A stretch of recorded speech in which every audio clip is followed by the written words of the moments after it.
Smash cut! Maybe a chance that I could join the X-Men. You know I'd help your movie sell. Good to see you again. Thought Anna packed it in. Please let us be, there's just no chance in hell. Rogue! So, how about a little skin-on-skin contact?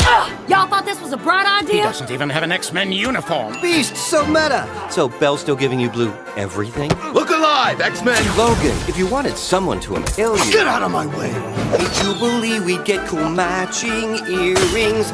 We'd do some fastballs, that'd be swell. Scratch my beast, I'll scratch yours. My stars and garters, you've got sores. Oh, please won't you just let us be? We're begging you, wait, let us be. There's absolutely just no chance in hell. You suck. So this art form I've devoted my life to is being used as a scapegoat for people to get votes. This is what they always do. They just take some random cause that they know people will vote for based on nothing, but there's no way to combat it because you can't even come at it with data because this isn't a group of people who care about data. Last night I was in my tub at the Hilton, a standard room, thank you, very modest, and I was looking for like information on whether or not drag queens have ever been, like stats on drag queens being pedophiles. 0. There's no drag queens being arrested for sexual assault of children. That doesn't happen. Do you know where that happens? At church. Okay? That's where. This whole country mollycoddles Christians and I'm tired of it. Tired of it. Anyway, You're passionate about that. I'm very passionate about it. Like, do we have separation of church and state or not? Because if you can be a religious like figurehead and just make your religion the law, then we don't. We don't. It's so crazy. You never find drag queens trying to restrict other people. Ever.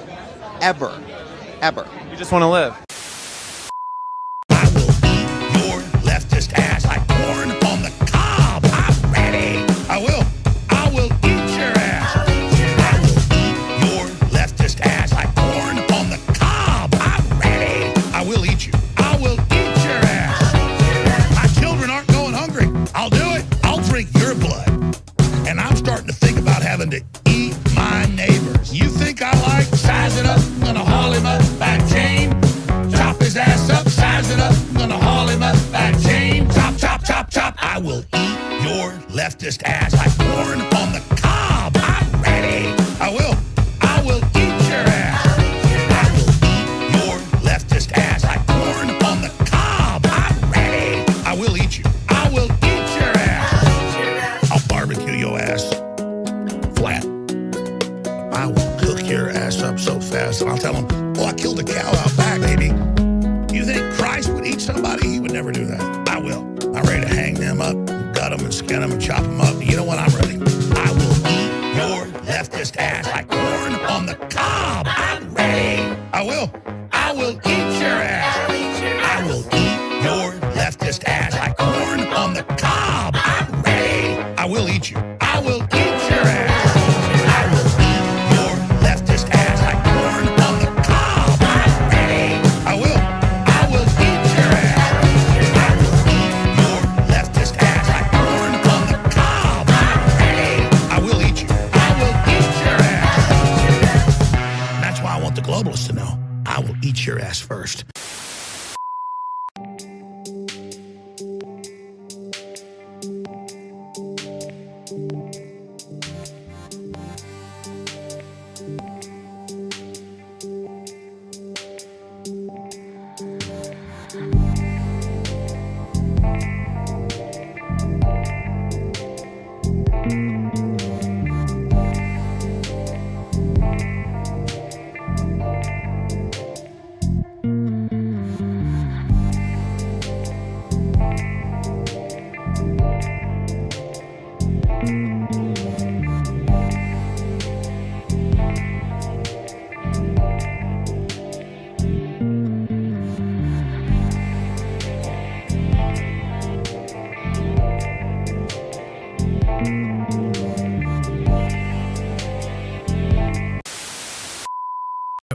Wait, hang on, fuck that. Right then, so there's absolutely nothing I love more when sitting down after a hard day of sitting down is wanting to get lost and escape from being a grown adult into a big imaginary world devoid of personal responsibility and physical effort than to be immediately triggered and immobilized by a tiny, forgettable little toggle switch. Why is this, might you ask? Because I'm boring! I'm fucking boring! I'm fat, childish, and so fucking boring! I can't see past my own fucking stomach! I'm so far removed from being a healthy, responsible adult male at every conceivable opportunity have to childishly overreact like a fucking baby over pathetic little things that absolutely don't matter, like pronouns, fucking pronouns. We are current fucking day. I want warm bitty. I want bitty milk. Where's my toys? Hello, everyone. Welcome to the stream. I know it's late at night. Oh, let me turn my camera on here. I know it's late at night, but I put a poll up in the community tab, and I was like, some nights I'm bored and I just want to go live, and I didn't know if that would annoy subscribers if I did that. But like tonight, I had some stuff going on, and I was doing laundry, and I'm like, what am I going to do? Sit here and watch videos on YouTube by myself? Why should I watch videos by myself when I can watch them with other people? So I decided to go live. Some of this might actually end up being clipped and used in some video. I don't know. Maybe. We'll see. Anyway, welcome everyone. How are you doing? Darth Bunyan, what time is it where you are? What time is it where you are? Holy crap. Anyway, so we've got a few things to look at today. This whole Stellar Blade thing is really funny. It's 1:11 a.m. where I'm at. So you're in the same time zone as me then. Screwface Capone. But hope everybody's having a good start to their week. Hey Maestro, how are you doing? Darth Bunyan, if you want to jump, no pressure. Okay, you can just chill if you want. But if you do want to jump on, just let me know. So we're gonna watch some of these clips. There's so many on Twitter from Stellar Blade that I want to watch. It's crazy to me, some of these clips. Let me see if I can find one. Yeah, let me hold on. That's funny. Here we go. Let me share this here. This is going to be a good one. I'm beginning to wonder if some of these like Stellar Blade clips are like real, if they're real life or if they're people trolling. I'm beginning to think that some people are making these like Stellar Blade videos for the petition. I think some of the people are making them just to get a little bit of internet clout. That's what I think. Because some of them, there's no way some of them are real. There's no fucking way. So, yeah, Stellar Blade Meltdown has been hilarious to watch. It absolutely has. That's fair enough. We're going to talk about that. I want to talk a little bit about this Jerry Seinfeld stuff. I don't know if you guys have seen this yet. There was a tweet by Vito about Geeks and Gamers that I want to get into. There's a few things I want to talk about, but we'll see what we get to. Sorry if there's a loud noise in the background. My cat is asleep in the window and it's a little warm here, so the AC is kicking on and off. So I do apologize if that's too loud.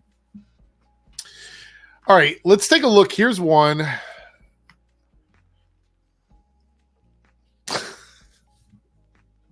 I haven't listened to it yet. I've seen I was watching the video and I didn't have the audio up, but they were like, oh, this is a person upset about Stellar Blade.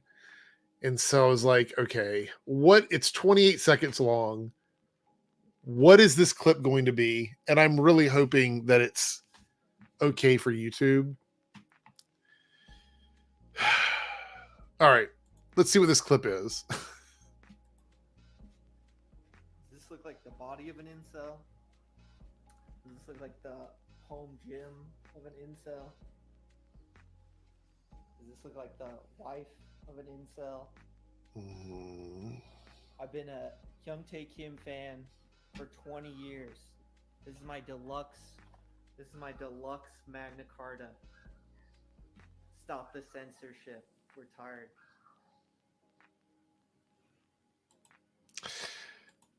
Okay. So many thoughts here.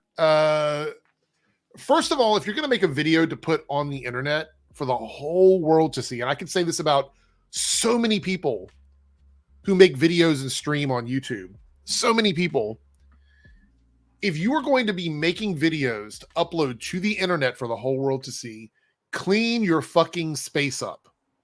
Pull out the vacuum your floor, or I don't know, film at an angle where we don't see the trash, or we don't see stuff just laying around the room.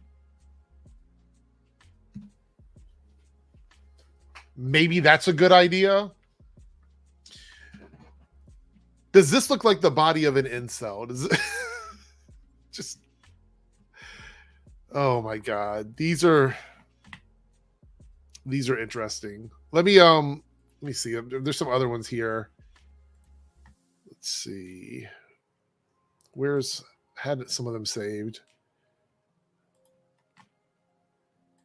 All right. Here we go. Here's another one. Whoops. I need to share it first before I go full screen. Here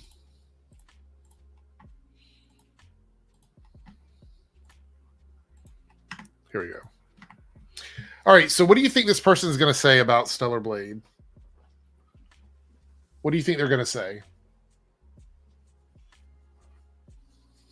I'm just curious.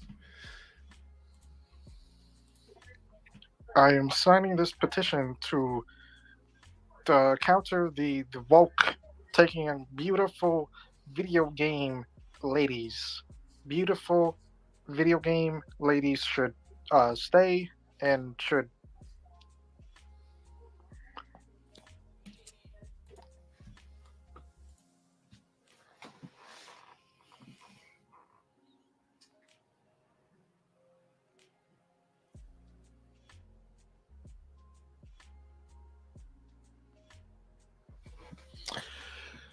All right, this person, let me shift this around here.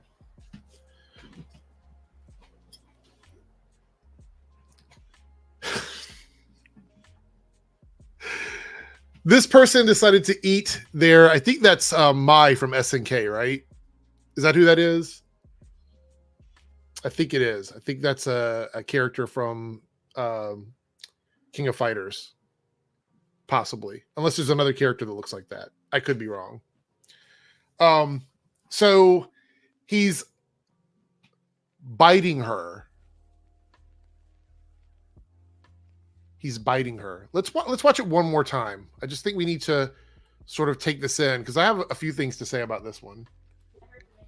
I am signing this petition to counter the woke taking on beautiful video game ladies. My dude, what you need to do is sign a petition to like wash your hair. That's number one. It's shampoo, man. Like,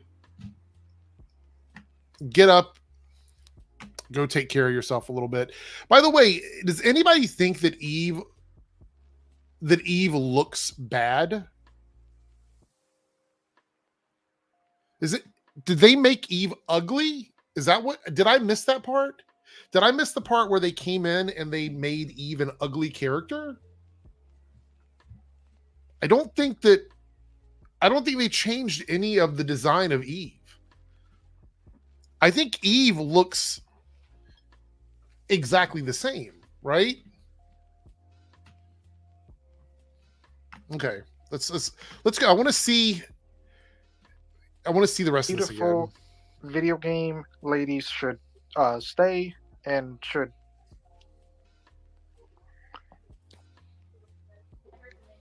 I am so. All right, there we go. There we go. There's one. Oh, my goodness. All right. Let me look for another one here. There's a few that I had bookmarked that I wanted to listen to. Oh, trust me, Darth Bunyan. We're gonna look at that in a second. All right. I think there's like one here that has multiple ones on it. All right, here we go. This is another one.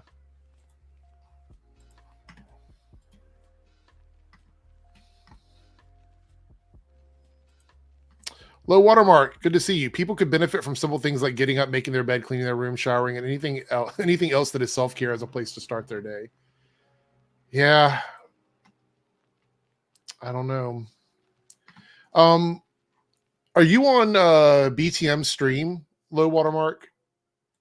I think he's live. I was going to ask if you wanted to jump on with me. I could extend the link while we watch some videos.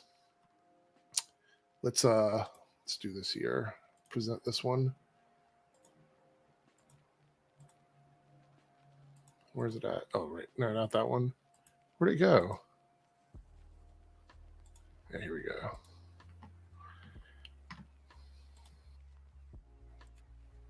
All right. Look, I hate to do this to my people, right? I hate to do this to other geeks because I feel like this is a bad look. So yeah, let me switch this over to the normal view and I'll invite LowWaterMark on.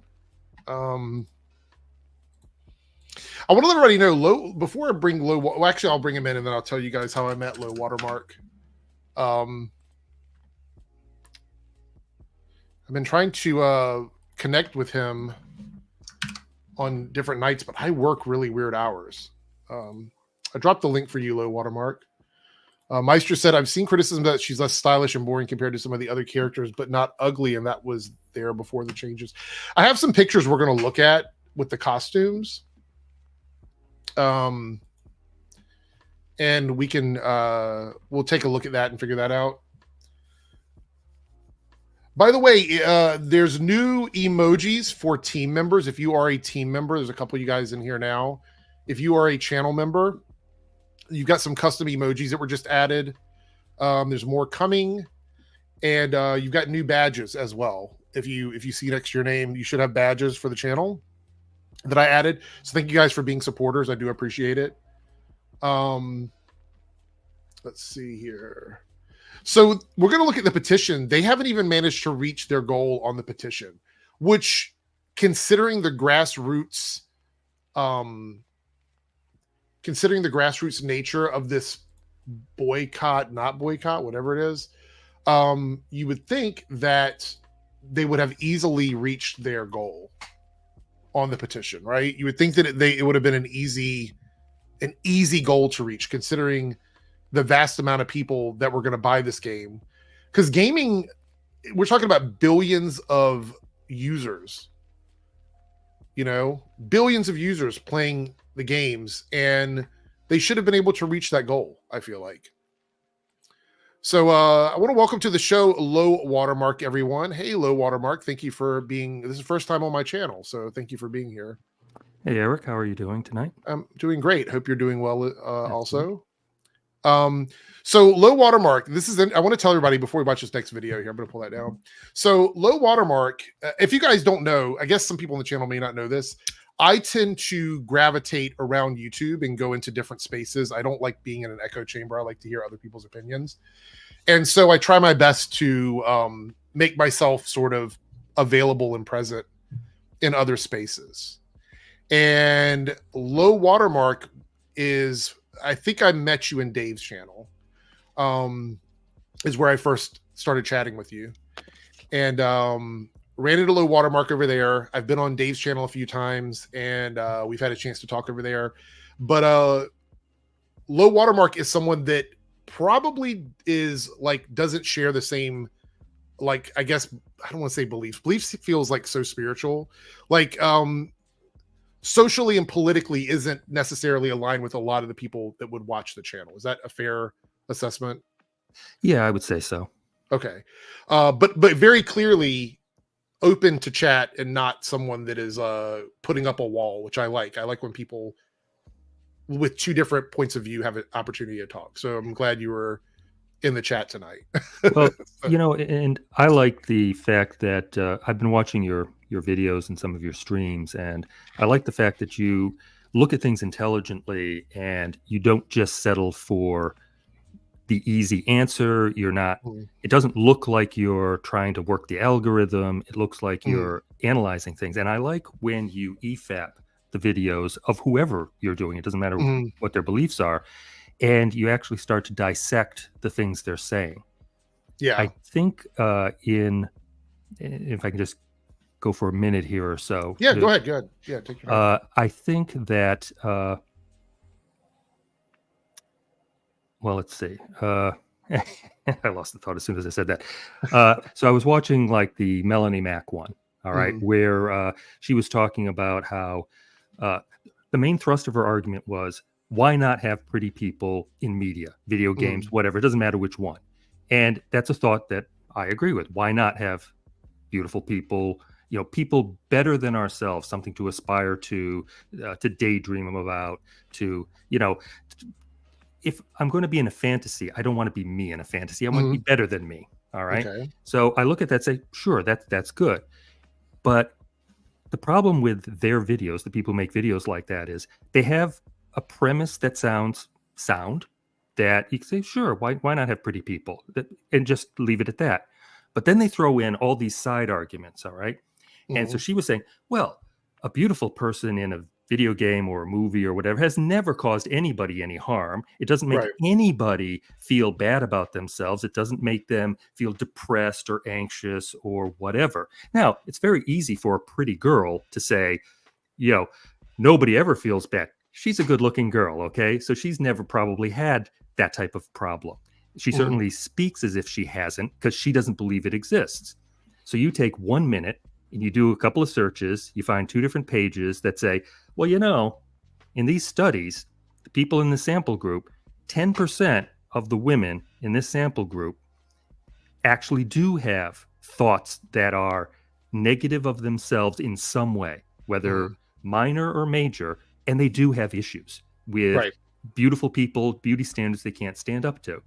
Now, where I was going with that is these people's videos in this space, when they have one basic message that their core audience believes, like pretty people is okay, then they throw in all these little things along the way to fill out an 8-minute or 10-minute, 12-minute video. All right. So their audience is, yeah, I agree with the premise. I agree with the premise. And then they just absorb all these facts that they just state, well, I don't know for sure, but, and then they say something. All right. So I think that's the issue I have with the videos. If they stuck with the main thought, which, hey, what do you think? Pretty people, yes or no? And people say yes or no, and you'd be done. Right.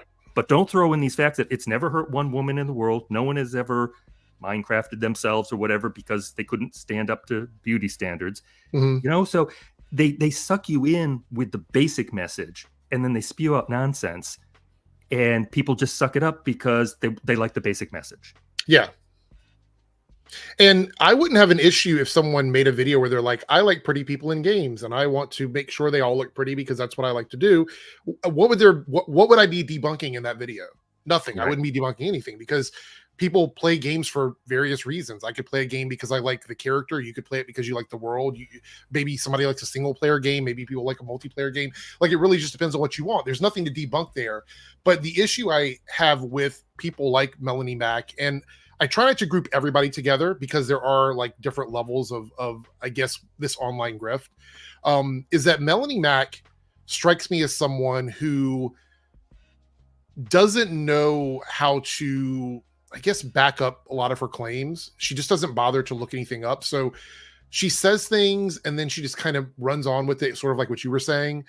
But it's also an issue because I don't think the people that watch that content care about them backing up their claims. I think a lot of it is confirmation bias. We all, like, I'm not someone who doesn't have confirmation bias. I think everybody does. You spend a lot of time in certain spaces, you start to just go along with a lot of things. So this isn't me holding that against her per se, But it's the fact that I feel like for me, if I say something, if my argument is this thing causes this to happen, I need to have some sort of proof of that, because I feel vulnerable if I don't have that, you know? And there's a bit of hubris from a lot of these people where they don't have to do that. They just say it, and the viewers of their videos go with it, you know?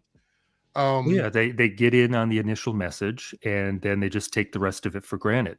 I can't stand any type of video.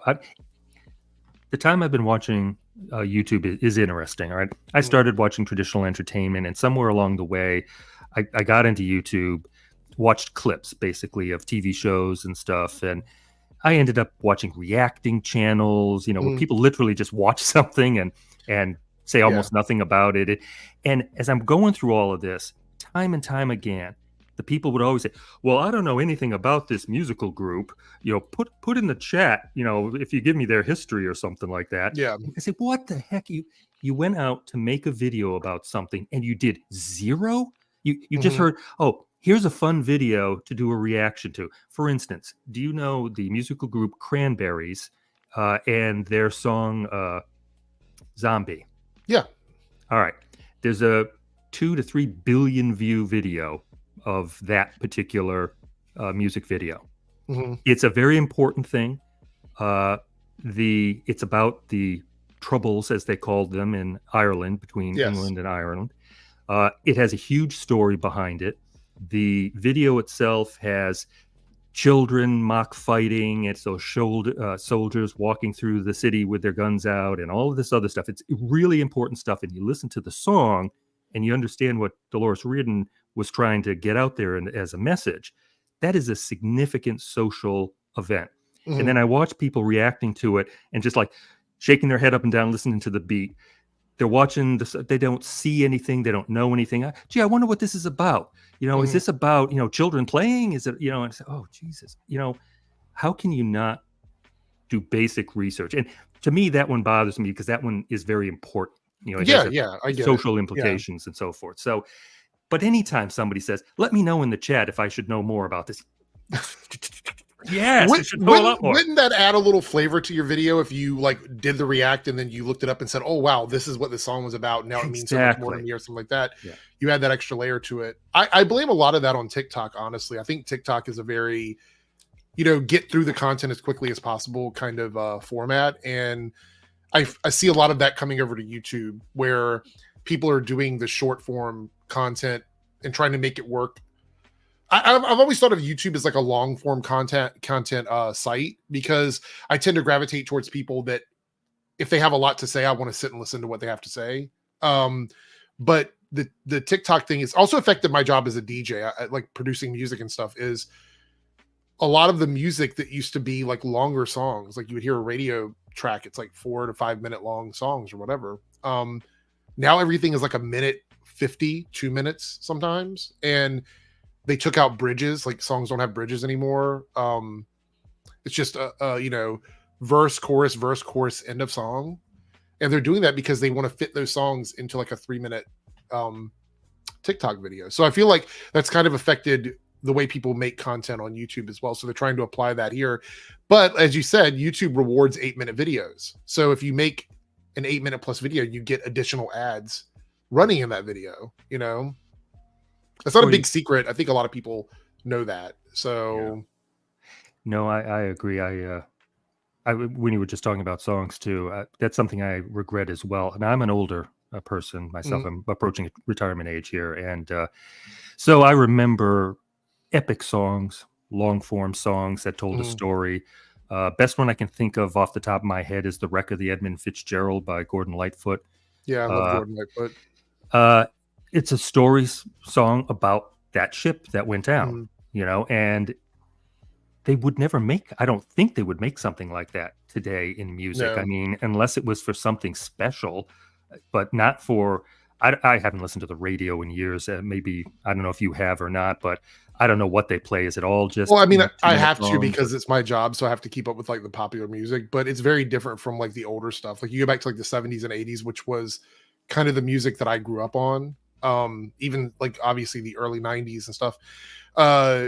You know, one of my favorite artists, I don't think of as a modern artist, but he's someone that I think a lot of people don't know about. And he's an artist named Jeff Buckley. Are you familiar with Jeff Buckley? Yes, I think so. He did a cover of Hallelujah. I don't know if you've ever heard. All right. Yes. Okay. That's what I was thinking. Yep. He's got a very interesting story. He recorded his album and was kind of an overnight hit, you know, with that cover and some other stuff off that album, which was Grace was the name of the album. And he has a haunting voice. I believe his mother was an opera singer, and so his style was very like rock, but rock with an operatic like vibe to it, the way he sang, because of the, you know, obviously growing up in that household. But he had an amazing voice, and his album is like you have to really listen to the album from start to finish. It's an amazing piece of music and art. And so he ended up being murdered very shortly after he became successful, and very young. And it happened while he was on tour. And so the album sort of, I'm going somewhere with this, but the album sort of went under the radar for a while. But when people ask me like, what is one of my favorite albums of all time, I always mention that album because that album meant something to me. It's an emotional roller coaster. Every song on it is great. And so I always point it out, and people go try to listen to it, and they're like, it's so boring, because every song is like 6 or 7 minutes long. And it seems like a lot of modern people that listen to music or whatever, they don't want to listen to that kind of stuff anymore. They don't want that type of album. They want a bunch of consumable stuff. Like if you look at Taylor Swift or like Ariana Grande or any of these modern pop singers, Beyonce still records longer songs. I have to give her credit. She does longer music, but a lot of the modern singers do shorter songs. There's like 30 songs in a half hour, like a 30-minute album, and it's got like 25 or 30 songs on it. And I'm like, what? It's just, it's a whole different world now, honestly. Well, you know, it's funny because I've talked about how YouTube kind of wrecked me for watching traditional television and movies. One of the things I've said is clips. All right. You get the good parts in YouTube of any movie broken down into small clips. Like if you wanted to watch one of the superhero movies like Endgame or something like that, you can see all the good parts within, you know, just minutes and clips. Right. You know, and you may not actually watch the rest of everything you missed videos. Exactly. So, you know, and you can see different views of it. You can see, you know, theater reactions where people cheer the characters as they come on the screen and so forth. And so that ruins you for like going back and just starting at the beginning of a 2-hour and 15-minute movie and hitting play and going through the credits, if you can get through the credits, and, you know, without fast forwarding. So I understand that, but I'm not so bad that I can't revert back to the music that I like and listen to a long song, you know? But I actually think music, and we're going to get to these videos, and everybody's like, watch the videos. I think the thing with music is I think music ages better than other media. Like I think music itself, like, because even though you can obviously pinpoint like this era was disco or this era was like, you know, emo or whatever it might be, I think people still find music to be transcendent of time a lot, you know, for the most part. I feel that way anyway, but I think the radio isn't so friendly about that because a lot of that has to do with TikTok. But you know, that's another, we'll have a discussion about that later on, but I want to watch some more of these clips, and then we're going to take a look at the petition. I'm very curious to see where they're at numbers wise, because they made it seem like there was this big contingent of people who were upset about this, and the petition goal was very modest. I thought they would meet the goal very easily on that petition, and it doesn't seem like they have. So these clips are short, thankfully. So let's see what this person has to say. Now keep in mind, I want to point out, most of the clips we're going to watch, there's no indication of who they are, because these are just people that signed the petition, have the ability to upload like a short clip about why they're supporting it. So some of these might be content creators. Some of them just might be people who decided to upload from their phone. Anyway, let's see what this person has to say here. Hey, my name is Elliot Gomez. Oh my gosh. I know we haven't even started like listening, but I hate to be this way, but I have this stickler about being on when you know you're going to record a video or something. Just be a little presentable. It's only like a 20-30 second clip. Put on a little shirt or something. Just be presentable. It looks so not serious if you're backing a cause and you're just recording yourself in your pajamas. I don't know. Is that weird? Am I weird? No, I agree. It's the same thing we said earlier. Clean your room, make your bed. Yeah, Oh my gosh. Okay, here we go. Well, the thing is that I typically don't talk about people's weight and stuff like that, but hygiene I think is something that's worth mentioning. Because I know some people have said stuff about like the size of people. I'm not a skinny person, so I'm not gonna make fun of people's weight. So I'm here recording this video, letting you know to please celebrate from censorship. This has gone too far, Sony. Why would you do this? You're a hypocrite for doing this. Please celebrate from censorship so we can get the original version I was intended to be. Thank you. Okay, that wasn't so bad. I would say that was a relatively harmless plea. I will say though, up until this point, and I don't know if are you even following this at all, LowWaterMark at all, or no? Just because it's in the space of the people that I used to watch, and so I still see things in the feed, and I try to understand what's going on. Like, I'm not sure if you covered it or not, but I think that even the game producers came out and said that the patched version is the version that they intended to send out. So I think that's the last update we got. Point. Yeah, because I've been looking around and I don't see any proof that Sony actually mandated anything. Yeah. That's my issue. You know how I roll. You watch my videos. If Sony actually did it, I would have nothing to say about it. I'd be like, okay, yeah, Sony, they pulled the card and said, hey, you got to make these changes. You guys do your thing, Free Stellar Blade, whatever it is. But I have not seen anything that points to Sony censoring Shift Up. Which is the crux of this. Like, this entire movement is based on that. So if that's what the movement is based on, I need to see the receipts. I want to see proof, whether it be a developer speaking out, internal emails, internal audio, something that shows that Sony actually went in and censored this game. And I'm going to tell you why I feel like they didn't. First reason why is, what has Shift Up done to Sony for them to punish them? Nothing. This is the first big release I think Shift Up has had. I looked it up. I think they've done a mobile game. They did a game that was on Android and iOS. That was also a very like cutesy butts out type game, which is fine. They did that for Android and iOS. They did a game on Windows, like another sort of like romance type game. And this is as far as I know, this is their first big game. They've not done any weird advertising. They're not the ones out there saying that the game is anti-woke and they're fighting back against, cancel culture, whatever. They've done none of that. So what reason would Sony have to specifically go after Shift Up? I can't think of any reason.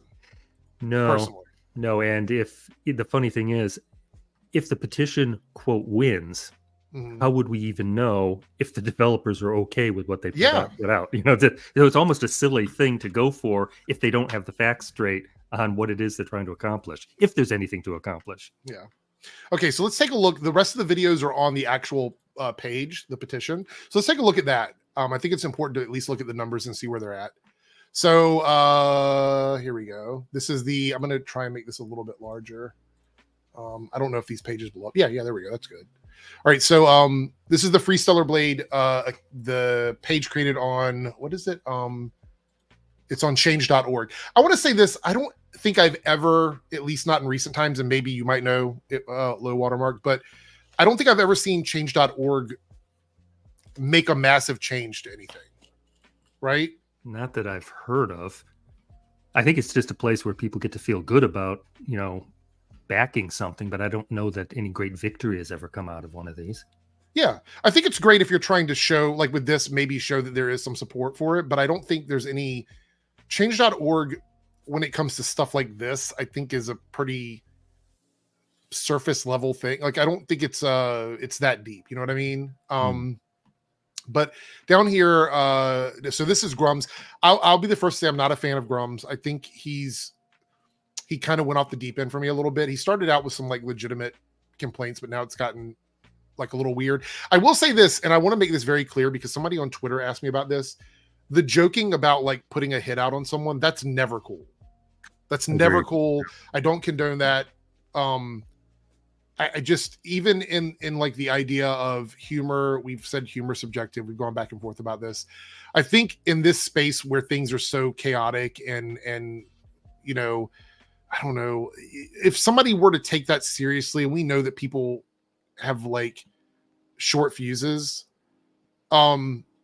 that person could be in a lot of trouble for making that kind of a statement. So I don't condone that kind of stuff. I don't condone like sending people like threats or whatever. I've never done that.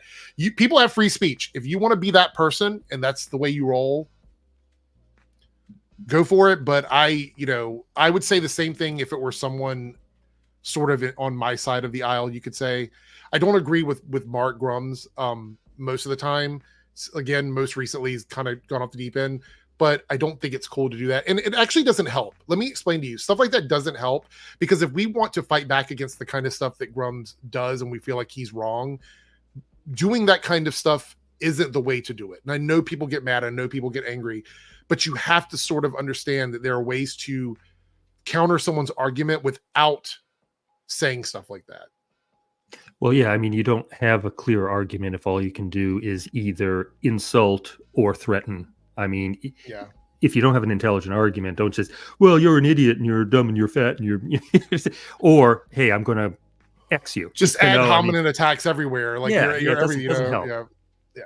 So that's the thing is that that's the other thing is that if you have someone that's already sort of feeling victimized or using that as sort of a way to garner some kind of sympathy, it just makes it even worse. And the thing is, it's someone that, like, you can't be like, oh, he did this himself. He created a sock account and did it. No, it's actually someone that is a streamer. And that's, yeah, I don't know about that. So anyway, we go down here, is him talking about Stellar Blade and everything. Okay, so let's sort of put this in perspective. So what was actually, quote unquote, censored in Stellar Blade? Again, I've tried to look for the most updated stuff. And what I can find is there's the hard R thing, which is I think that was the first thing that came out, was that because that was very early on. It wasn't the woman's outfit. I think they dropped very close together. It might have been. Yeah, Byron, that type of behavior is also dangerous. And I want to be clear here. You have to be consistent on when you call stuff out. It's one thing to ignore it. It's another thing to condone it. And I think that it's more helpful to call out bad behavior, even when it's people that might have the same beliefs as you, because I think their accountability. I like accountability. And I think that level of like, I don't want to say crazy, but that level of like outrage, you have to be sort of accountable for that. Well, and if you do at least speak against it, you might encourage others with intelligent arguments to enter the fray as well. And maybe you can raise the whole discord by, getting them in and getting the people who are just, batshit crazy out of the way, to get good discussion going. Demand receipts. That's what I say. Demand receipts. So the beginning of that was the censorship of the hard R and the bunny suit. I think they might have happened so close together. I'm not sure which one came first. But that was the initial claim, was that they censored those two things. So I would say those two things are vastly different. Okay. So the bunny suit situation, where they added like a little piece of fabric in the top, like a lace fabric, and then put like a sheer material on the hips, that was a design change that was intentional. Like they made that change with purpose. The hard R thing, I think, was just a mistake. I think that was something where the graffiti was put there. They didn't think about the correlation. Some people pointed out to them, and they probably changed it prior to the day one. Like they said, we're just going to change it because it doesn't matter. It's generic graffiti. We don't care. So I think there's two different things for me. Is that a fair statement, or do you think they're both the same? I agree. And I also agree with the analysis. You were looking into how that came to be, and that the R actually had a place on the wall and the hard was the graffiti. And they just, based on language difference, they had no idea probably. And they didn't have anybody reviewing that type of thing. I don't know what group of people do that. Probably the people on the right complain about.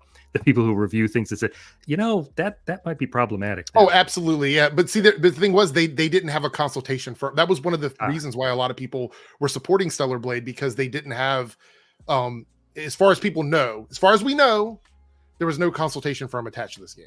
That was one of the things. But somebody mentioned the localization department might have noticed it, and I don't know if they would or not, because localization, as far as I know, and I could be wrong, but I've researched this a little bit, localization just works in translations of dialogue and story elements. That's all that they do typically, unless there's an extension of that covers visual elements in the game. Well, like if you were reading the wall and the wall had a message on it, they would probably localize that. But if this was just generic graffiti, you're right, and they're just listening to the words spoken, yeah, I agree. I mean, like, honestly, the words hard or crime or whatever their graffiti might be, those are typically harmless words to throw up as a graffiti on a wall.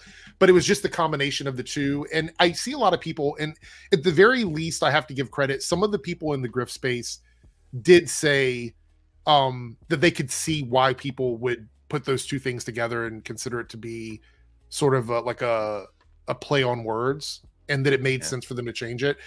So I have to give them credit for that. But a lot of people called that censorship. I don't really think that was censorship, because they changed it because they felt it was an oversight. Probably they looked at it and they said, from our standpoint, this isn't something we're willing, like, what are they going to do? Die on the hill of like a mistake? It just seemed like a really dumb thing. And so for me, I don't think that's the case. So then we move over to the bunny costume, which I think I have.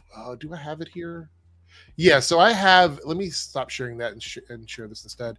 I have some of the stuff that people were pointing out may have been actually changed. So obviously the butt is not changed. She's got the same size ass she had initially. But it says Stellar Bay will be uncensored for all regions. Now, that's the thing people keep saying, is it uncensored? But here's the thing for me. Uncensored is such a vague statement in regards to the way this all went down, because if the developers decided to change something, then that's creative, and that would not be censorship. That would be a creative change. So for them, changing something, and this is kind of what the argument is, right? So the argument is intent.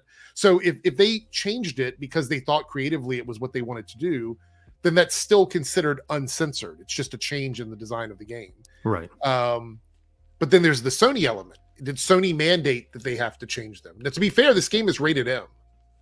So I don't know if there would be any sort of precedent where a rated M game was forced to change like 2 outfits out of, I don't know how many, 20, 30 outfits in the game. And why would you?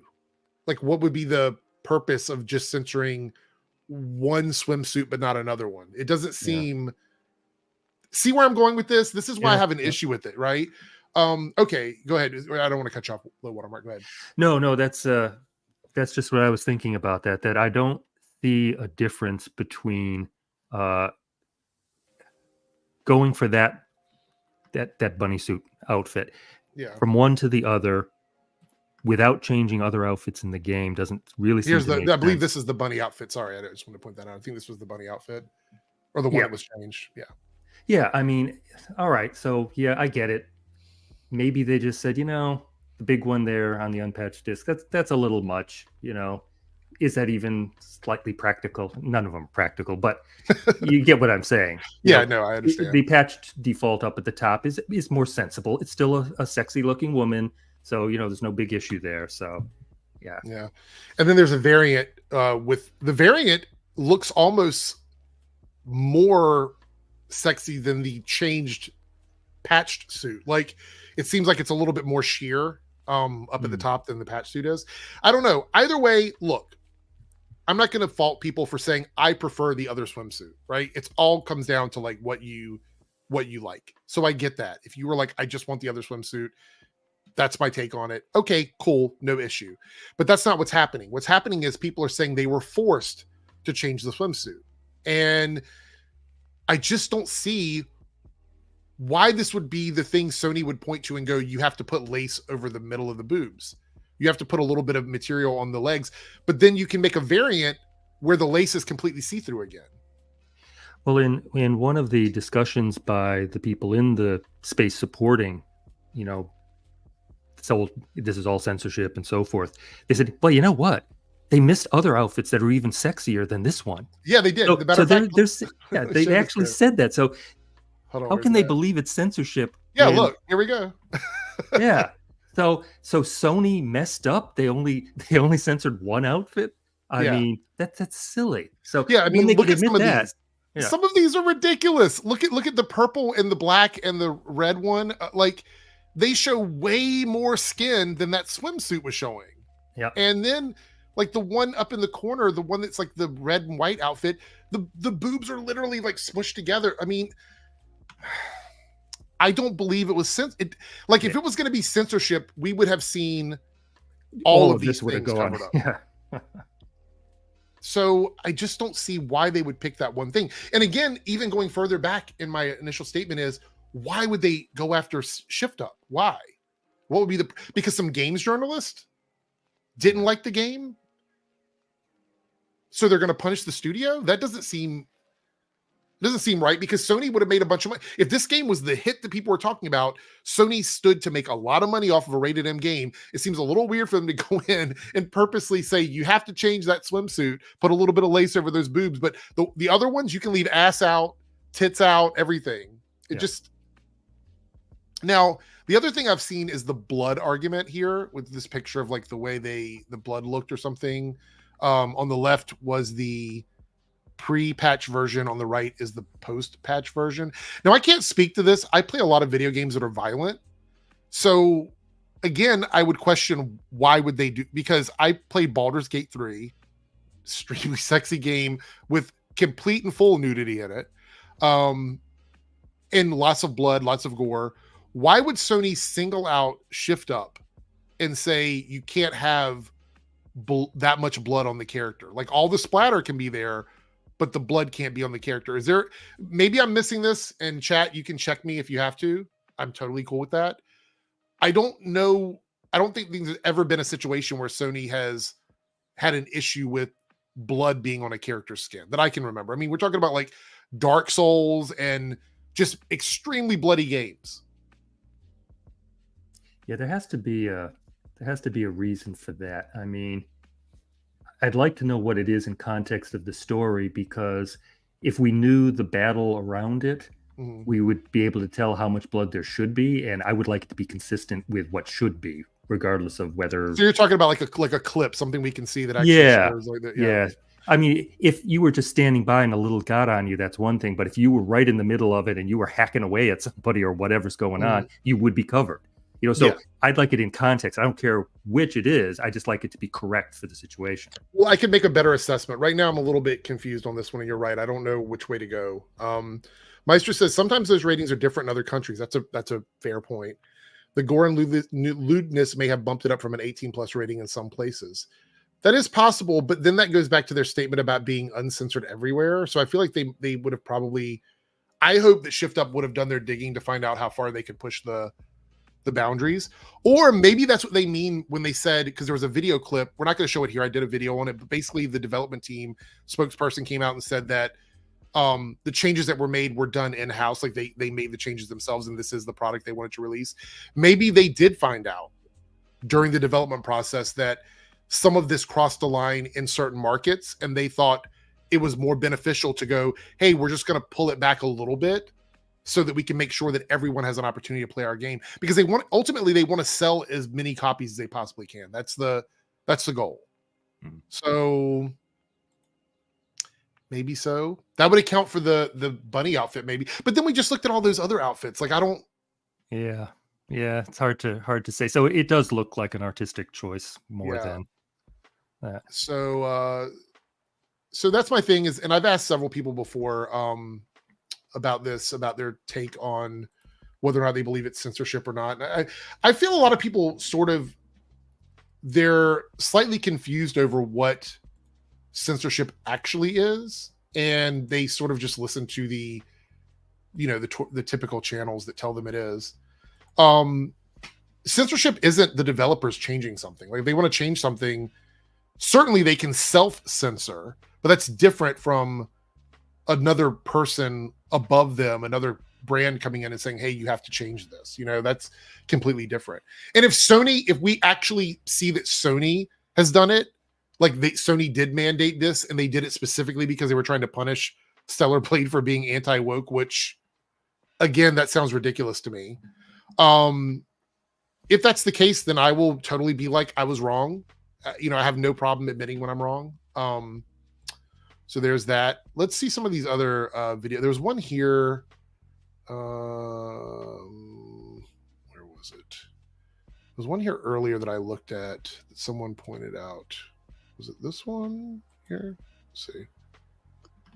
Hi, I'm Jeffrey, and I think this petition needs to come through to have all of the creators who worked on this to have their vision fully restored.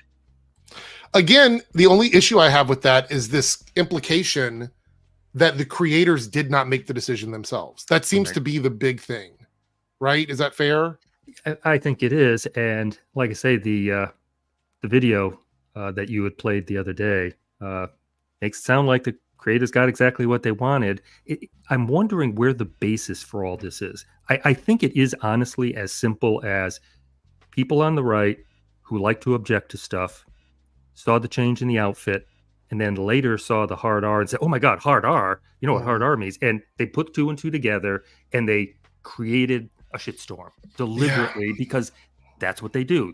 Lots of clicks, lots of sensationalism.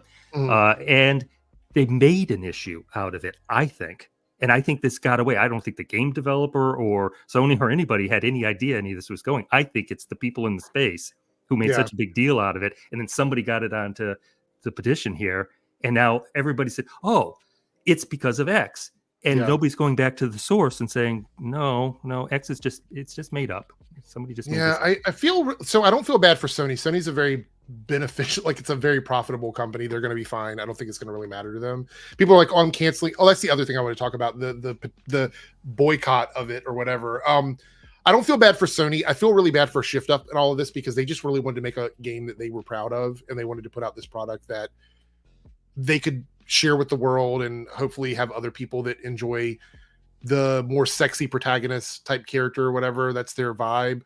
And they're caught up in this, I don't even know what it is, shitstorm, this online, I don't know what you would even call it. It's crazy. Well, the funny thing though is on that, they're trying to free the company to make the game they wanted.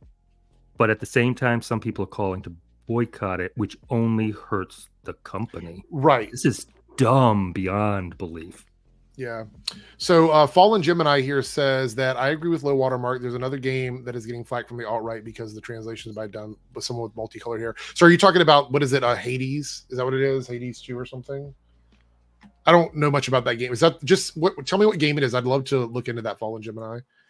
Stephen E says the irony of all of this attention they're putting on this is going to make the developers draw back from it. Well, it's just gonna it's gonna hurt a lot of different things. Like I feel like this is the issue with these larger companies. They always learn the wrong lesson from this stuff. They always take away the wrong thing from this. What's going to happen is this may end up being more censorship down the road because they don't want to deal with this. So it's going to make the regulation stricter before the games even come out. They're going to expect developers, they're going to expect developers to pull back on a lot of this, and they might not even greenlight some of this stuff because of this. Yeah. And it sucks because I don't have an issue with this market. Like, if people want to play this kind of game, you should be able to play this kind of game. I don't have a problem with that. And I hate the fact that there was this like idea that people like me, the progressive people, had an issue with this game. Yes, there were isolated incidents with journalists. I'm not going to deny that. There were some journalists that were, saying that all this misogyny stuff or whatever. And I'm not even going to deny that there probably is some of that involved in this situation. But at the end of the day, I didn't see any mass group in my space coming after Stellar Blade. Not until this whole like Stellar Blade is anti-woke thing happened, which I feel like came out of nowhere, to be honest. Well, they needed a cause to champion, and this came along at the right time. And it's been slow news days in the right space, if you hadn't noticed, because of the slowdowns in Hollywood. No Marvels, no DC. Yeah, none of that stuff. Yeah. So watching these guys who used to make 2, 3, 4 videos a day, trying to find stuff to talk about, so they were probably very glad that this happened, even if they're the ones. We're gonna watch some funny videos about that in a minute. There's some really funny stuff that I have queued up for that. But Maestro says, I think the other part is they put out the demo before the change, so some people are mad about false advertising. I can't remember the case. I wish I could remember so I could look it up and show you. But there was a case where somebody, and you might remember this, someone tried to sue a movie for the trailer, and they lost because they said that the trailer's like promo material that is not officially released, whether it be a trailer or early access or something like that, those things are always subject to change and they should not be considered indicative of the final product. So I think a lot of people that are saying false advertisement, you can feel that way, but I bet you deep in the small print somewhere, they have something that says this is all subject to change. I'm pretty sure they have that somewhere. I had not heard that demo. Somebody tried to do that. It wouldn't surprise me though, somebody would try that. I think it was like last year, I think. I will agree, though, on the idea of false advertising, because sometimes when there's a crap movie, they pull together the best they can and put out a trailer that makes it look like it's going to be great. And then you get to the movie and you say, oh, my God, that's nothing like the trailer. Okay, it was a movie called Yesterday with Ana de Armas, who was featured in the trailer, but then ended up her role got cut from the film. The plaintiffs, or I guess it was a class action lawsuit against Universal Pictures, and let's see what it says here. The suit originally filed for false advertisement, unjust enrichment, and violation of unfair competition noted that such consumers were not provided with any value for their rental or purchase. The plaintiffs said that they'd watched the trailer for Yesterday. They thought that De Armas played a substantial role in the Beatles-themed romantic comedy. When they rented it on Amazon Prime for $3.99 each, they discovered that she doesn't show up in the movie. According to Variety, neither party was happy with the outcome of the lawsuit, since Universal believed they'd spent 2 years and thousands of dollars on a meaningless lawsuit. Oh, so they didn't win. They lost. The people that tried to sue over that did not win the lawsuit. So anything that's not the official product, I would say now Hollywood is covering their asses, and that includes video game companies. It probably says it's subject to change. I don't know for sure. I need to follow up on that. The next time I do a video on it, I'm going to try and make sure I have that information, because I feel like that's something I have to dig for. Christopher here says, question about Stellar Blade, why is the discourse being centered around the protagonist looks and not the gameplay? That's another issue I had with this. When all of this started, all I saw about the game was Eve. I wasn't seeing clips of gameplay. I was seeing still shots of her boobs, her butt, violence, literally nothing about how the game plays. Matter of fact, when I was speaking to a friend about it, I had to ask, what kind of game is it? I didn't even know. Was it a multiplayer game? Is it like RPG? Like, what is it? And they're like, no, it's literally a game where you run around like a Devil May Cry type game, and it's a hack and slash type fighting game. And I'm like, oh, I had no idea, because the people arguing about it were never sharing any footage of the game. So,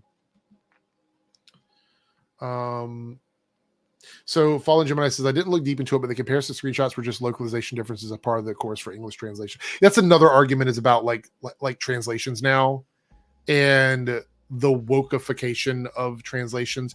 I don't know enough about it to have an informed opinion, so I don't really have much to say other than, I feel like I would hope that localization would take into account cultural differences, and that's the primary thing they're translating. But and that they would maintain the spirit of what the people were trying to present, and not because they can get away with it, not change things so that the underlying theme is like totally different. That would be good. Yeah, I prefer to try and stay as close to the original as possible. Okay, so let's talk about this is a funny clip. This is something that somebody sent me. Have you seen this clip yet? LowWaterMark. The rope, her climbing up the rope. No, I haven't. Okay, so let's talk about the censorship of the game. Here's a clip from actual gameplay of Stellar Blade and a person on Twitch playing. Here we go. Look, first of all, I want to point out, look at this outfit. I mean, the bunny suit is nothing compared to this one. This is like the outfit that shows every curve and every crevice on her body. Anyway.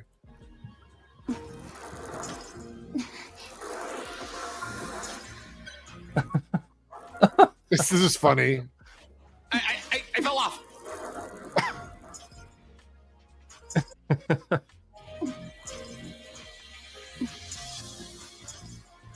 Anyway, I don't want YouTube to snag me for that one because I'm sure that was one that will be it'll get me in trouble.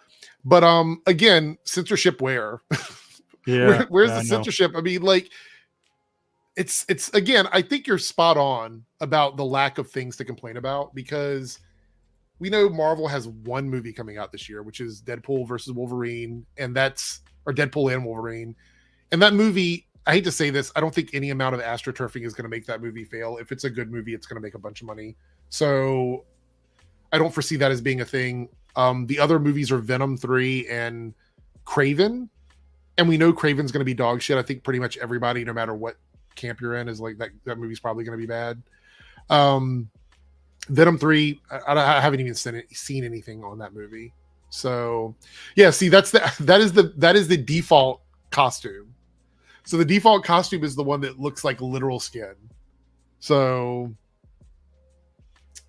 very interesting. I had some other stuff about Stellar Blade, but I feel like we pretty much exhausted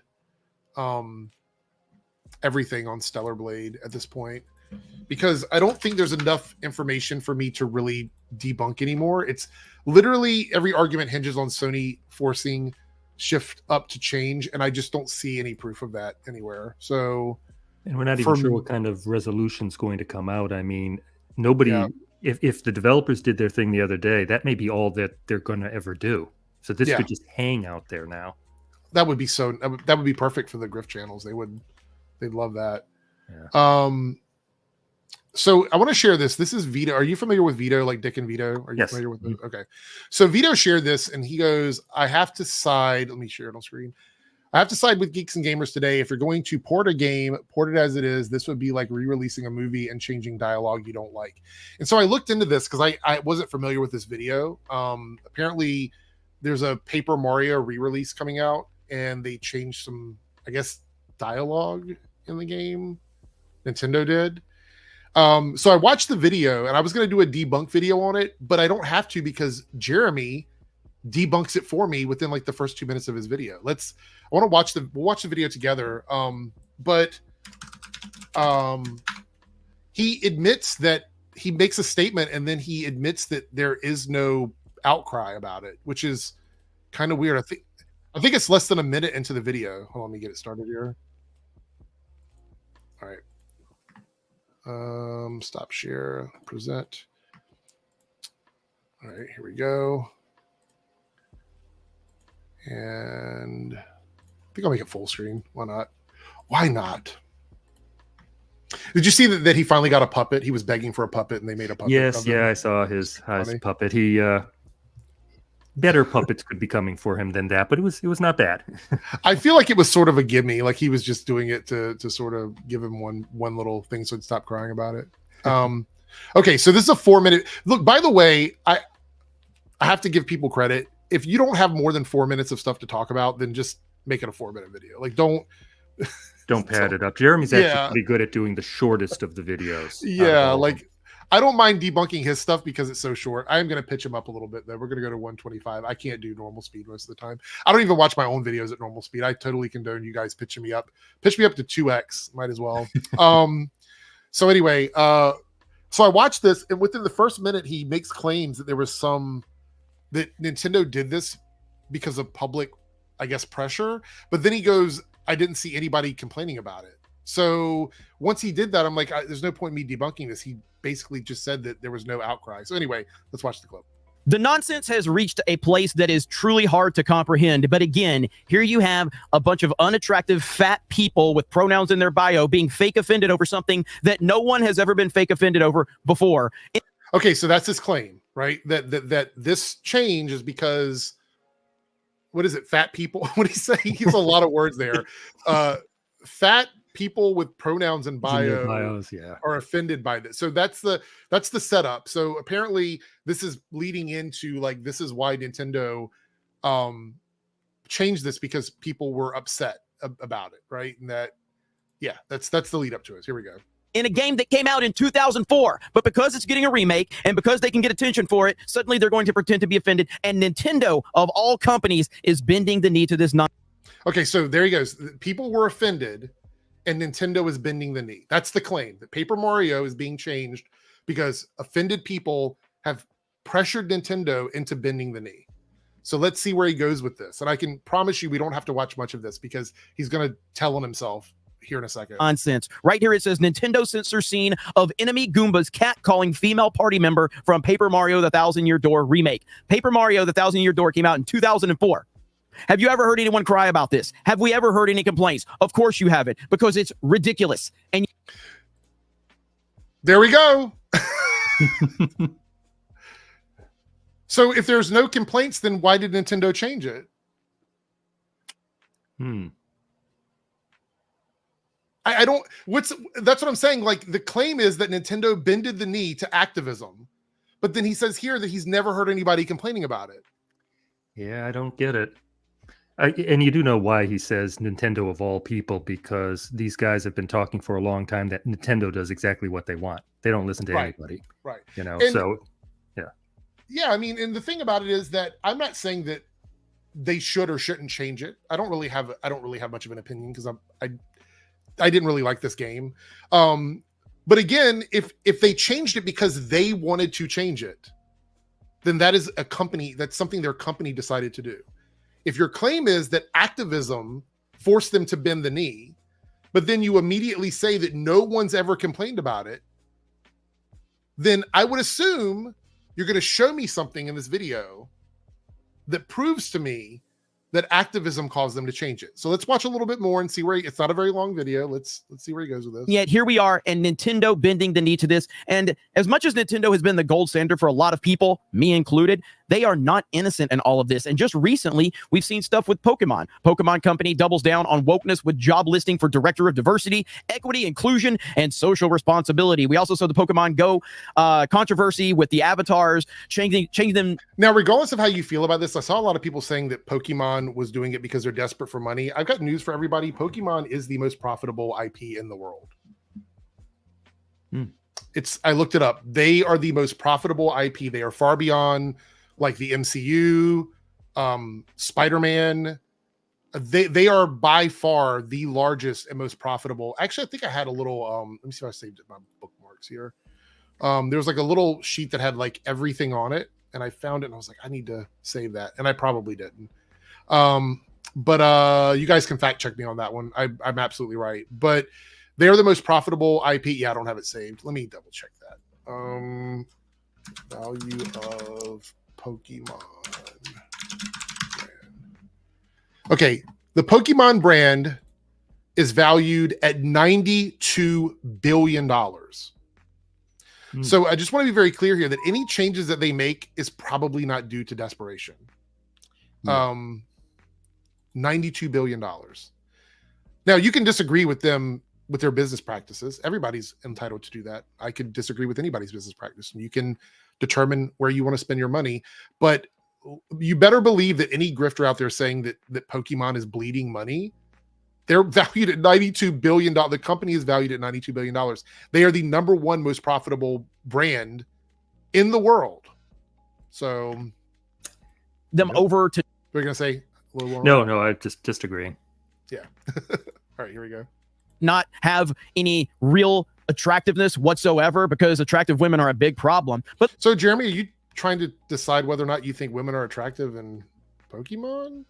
A Pokemon game? Let's just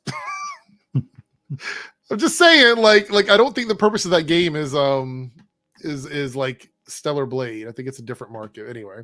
Yeah. But let's look at the actual scene in question from Paper Mario: The Thousand. You notice he skipped over proving that there was activism. We never got to that. We're going straight to the scene here. I don't look. I'm not disagreeing that they changed it, whether they did internalize censorship or whatever. I'm not disagreeing that they did that. So I don't need to see a video with proof of that. I'm glad he's doing it. Thank you for showing us that it is happening. But that's not the proof I care about. Like, I care about your claim that activism did it. Let's see here. Is there any? Wait, hold on. Go back here. Let's see. Now that he's shown his proof, I believe you, Jeremy. You shit in this nonsense, and it truly is astonishing that we are at this place. We're in the middle of the Stellar Blade controversy going on right now, and you see people on social media going, well, it's just a small change. What's the big deal? It's just a small change, not a big deal. It's a huge deal, because if you... It's actually not a huge deal, to be quite honest. I don't see what the material harm is. What would you consider to be the material harm for what Stellar Blade is doing? If you had to go, like, say, for example, worst case scenario would be that Sony is corrupt. That would be like the material harm there, that they're the ones forcing games to change their design. Well, that and their concern would be, I imagine where Jeremy's going with this, and same thing with what we were just talking about there. What does this lead to? So, don't give the inch, because the people are going to come and they're going to take more the next time. So I kind of like it when people do try to stand up early, because maybe early on you can make a difference and stop something from, going off a cliff.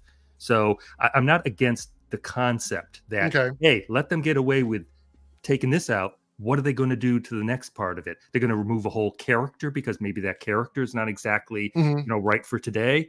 And what if it's one of the favorite characters in the game?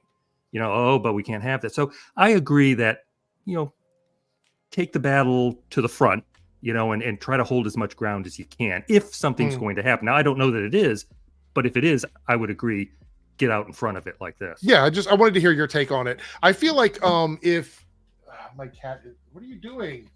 Stop. What is that? A cookie? Oh my God. My cat was eating a piece of a cookie. All right. I don't even know where that came from. There's no cookies in here. Okay. Sorry, sidetrack there. Yeah, I would say my only issue with it is that if you're going to be an activist, and this includes people in my space as well, that I feel like you have to pick the right causes.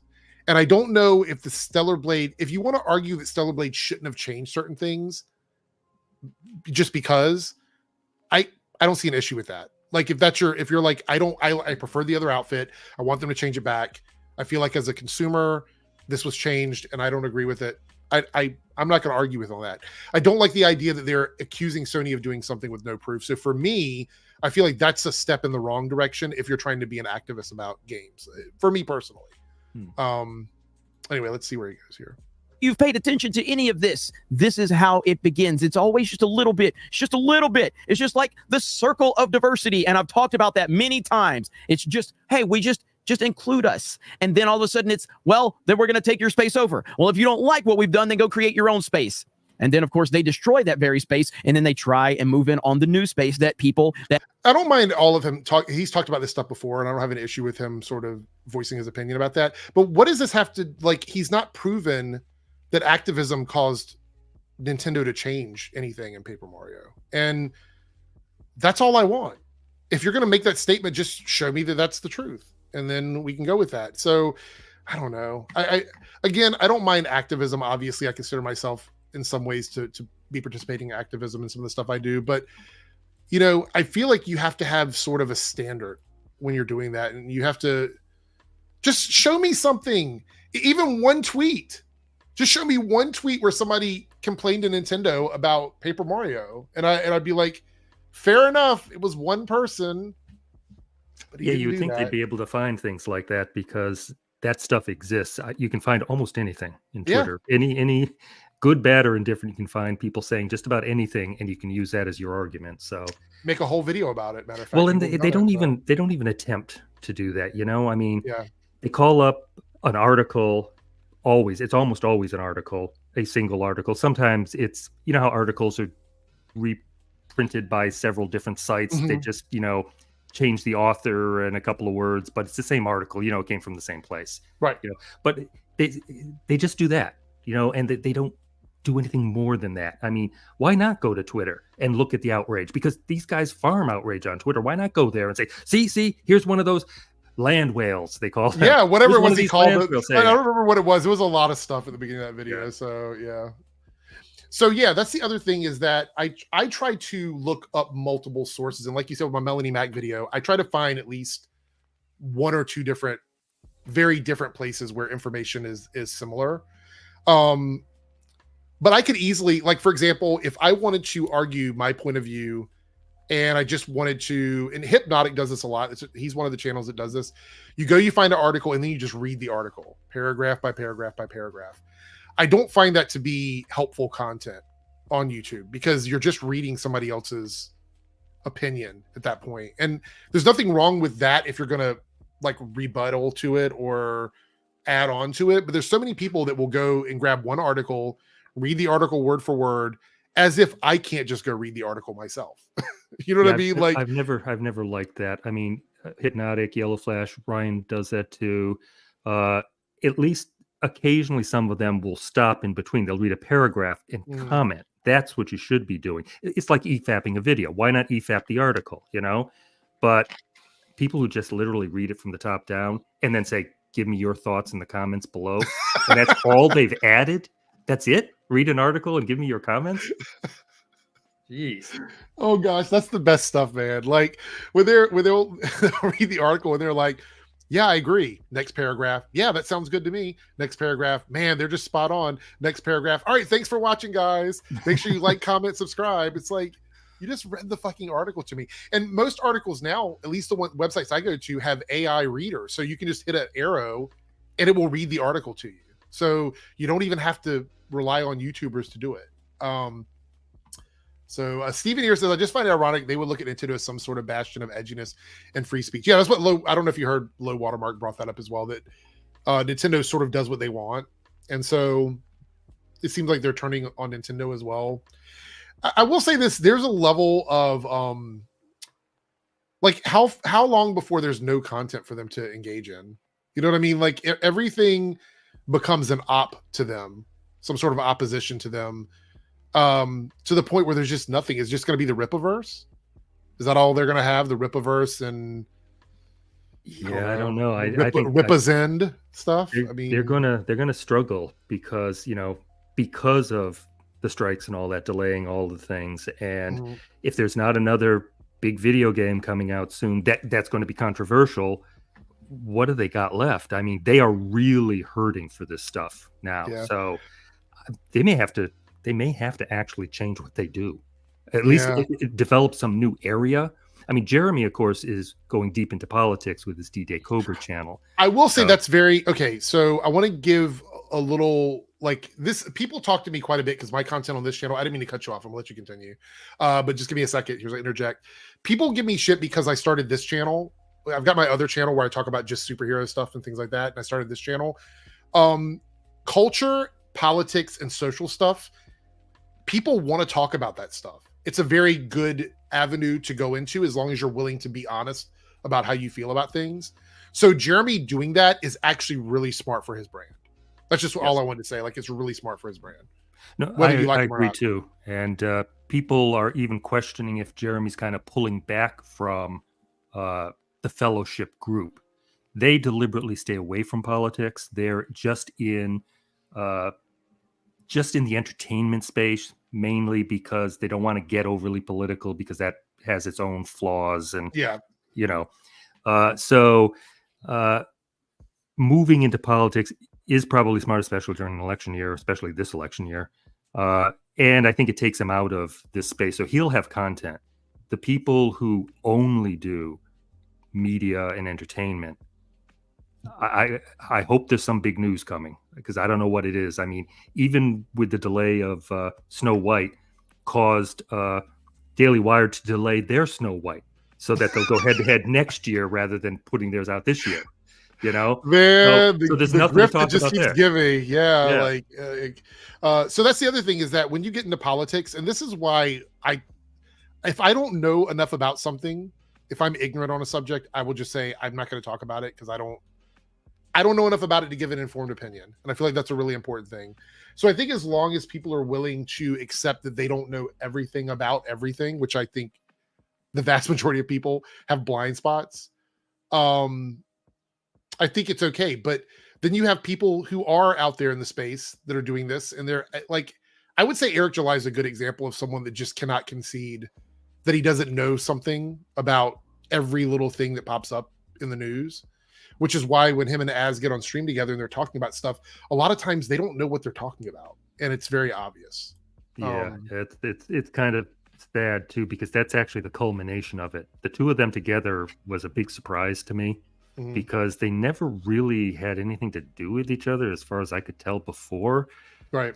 I don't know if somebody masterminded it or whatever, but do you think that Az is like the lolcow for these guys? Like they just like to be on stream with him because he's the clown, and they're reacting to the clown? I don't know. I mean, it's very easy to say that Az is the clown, especially with, his pronouns, rant, and all of that. But Az is a complicated guy. Az appears to be very beloved in the Fellowship. Okay. Probably because of his history. Yeah. If you saw him a couple of years ago, he was giant, absolutely giant. He could barely walk, couldn't move around well. He had all kinds of issues. And so he was kind of a sad figure, but he was really entertaining. All right. And his humor was actually pretty good. He wasn't as over the top. Like, as his rants are famous, but they're not the insane rant of the pronouns thing. They're not that extreme. It's almost like usually when he rants, he's not horribly angry. Right. All right. And so a lot of us who followed Az back then, because, he was funny and you felt kind of sad for him and all of that. And he was entertaining. And then he got a little healthier. Oh no, this guy again. Yeah. And then he started getting this and the stuff lately. It's like he went from being sort of a look. So I used to watch Az every day back in 2015, 2016. He was doing like World of Warcraft stuff. He was making videos about video game entertainment, stuff like that. I used to watch him every single day. I was a big supporter of Az. And then he made a video saying that he was going to get kicked out of his apartment. He wasn't making enough money on YouTube, this, that, and the other. And then within a couple of months, he was aligning himself with like Nerdrotic and stuff like that. So it all sort of makes sense. Like it's been a huge motivator for him. But he went from for me, and I think a lot of people that watched him, he went from sort of being this fun, like sort of idiot guy that people sort of thought he was charming or whatever, to just being a nasty, rude, like angry person, which is what he is most of the time now. Yeah, his current stuff is pretty bad. And when that whole thing came out where they talked about who is the YouTuber that is using his clout to get over on women. Oh, yeah. And people made assumptions all over the place. It's probably not even Az, but he leaned into it. And then he got even nastier. Every comment was, I'm going to do your mother and all this other stuff. Yeah. And with the edge on it, it wasn't funny. He was like almost yelling it at the screen. He said, ooh, this is not quite the Az I signed up for. What is this? So I did a video. It's coming out tomorrow. It'll probably be early access if I can get the thumbnail made. So anybody that's a channel member will see it tonight. But it's coming out sometime tomorrow. I have to schedule it out. But being a gay person, I don't talk about gay sex as often as Az does. Az talks about it all the time. All the time. He talks about it in his live stream with Eric almost every week. And it's a little odd because I don't even know other people in my circle who talk about it this much. It's a very weird, I don't even know what it is. I think it's a he's strange leaning, situation. So I think he's leaning into something that he shouldn't be leaning into. I don't think the intent was where he went with it, but he took it and ran with it. And now it's, with the Saska sisters when they were on one of the that was awful with him, and and now it's time. It's 8 o'clock in the morning, time to suck a dick or whatever. Well, and there's another clip with him doing it. He's done it multiple times now. Yeah, that's the thing. Yeah. It doesn't make any sense. It's not what his foundational character was. So I think he's going for edgy. I don't know. Maybe have you seen this clip here? This clip on this? No, I don't recognize. Okay, be prepared for this. I don't know what the context is, So this isn't me commenting on the context. It's just a weird clip. Here we go.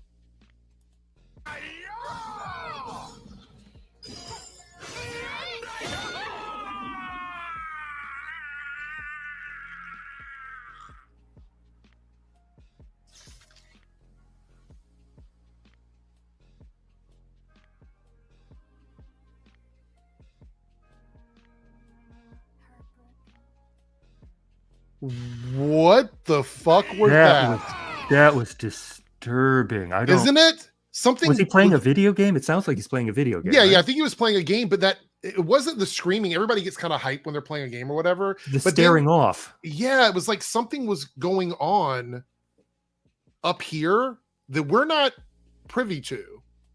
Yeah, that was really bad. Staring off to the side like that for so long. I don't know. Yeah, that was really weird. Somebody sent that to me and I was like, I'm expecting someone to do some sort of video where he's like watching like prawn. I'm not going to say the other word, but watching prawn or something in the corner and they're going to like edit in sounds. I'm pretty sure it's going to happen. It's just the clip was shared today. So I'm just waiting for that kind of video to leak. So the other thing I was going to talk about, let me see if I can find it here. So this Velma show, are you familiar with the Velma show that came out, the remake of Velma? Yeah. Okay. Chat, might be a hot take, but I've made it very clear, even like when season 1 was out, that I didn't think it was a good adaptation of a Scooby-Doo storyline. I thought it was really bad.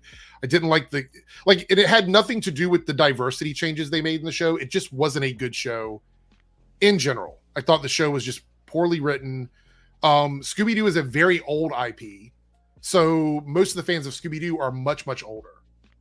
So when I went to watch it, I was expecting it to be sort of a, like, I don't know, I expected it to be like an edgy humor, but it went beyond that to the point of like cringe. It went so far left that it cycled back around again. It's I don't even know how to explain it. It just wasn't good. I did not like it. I thought a lot of the creative changes were bad. And I thought the show was DOA. Like, I was like, this show is definitely not getting a second season. But I noticed that all of the Grift channels were talking about it. And well, they were but they all pretty much agree that in order to make these animations, second season comes at almost the price of the first season anyways. So that the second season's almost automatic. Right. A few more dollars and you get a second season because it was all in up front. So it's not saying the show is successful. Second season. So I just felt that the Grift channels were watching the show more than the progressive community was watching it, because I didn't know anybody that liked it. Most people tuned out after like the second episode.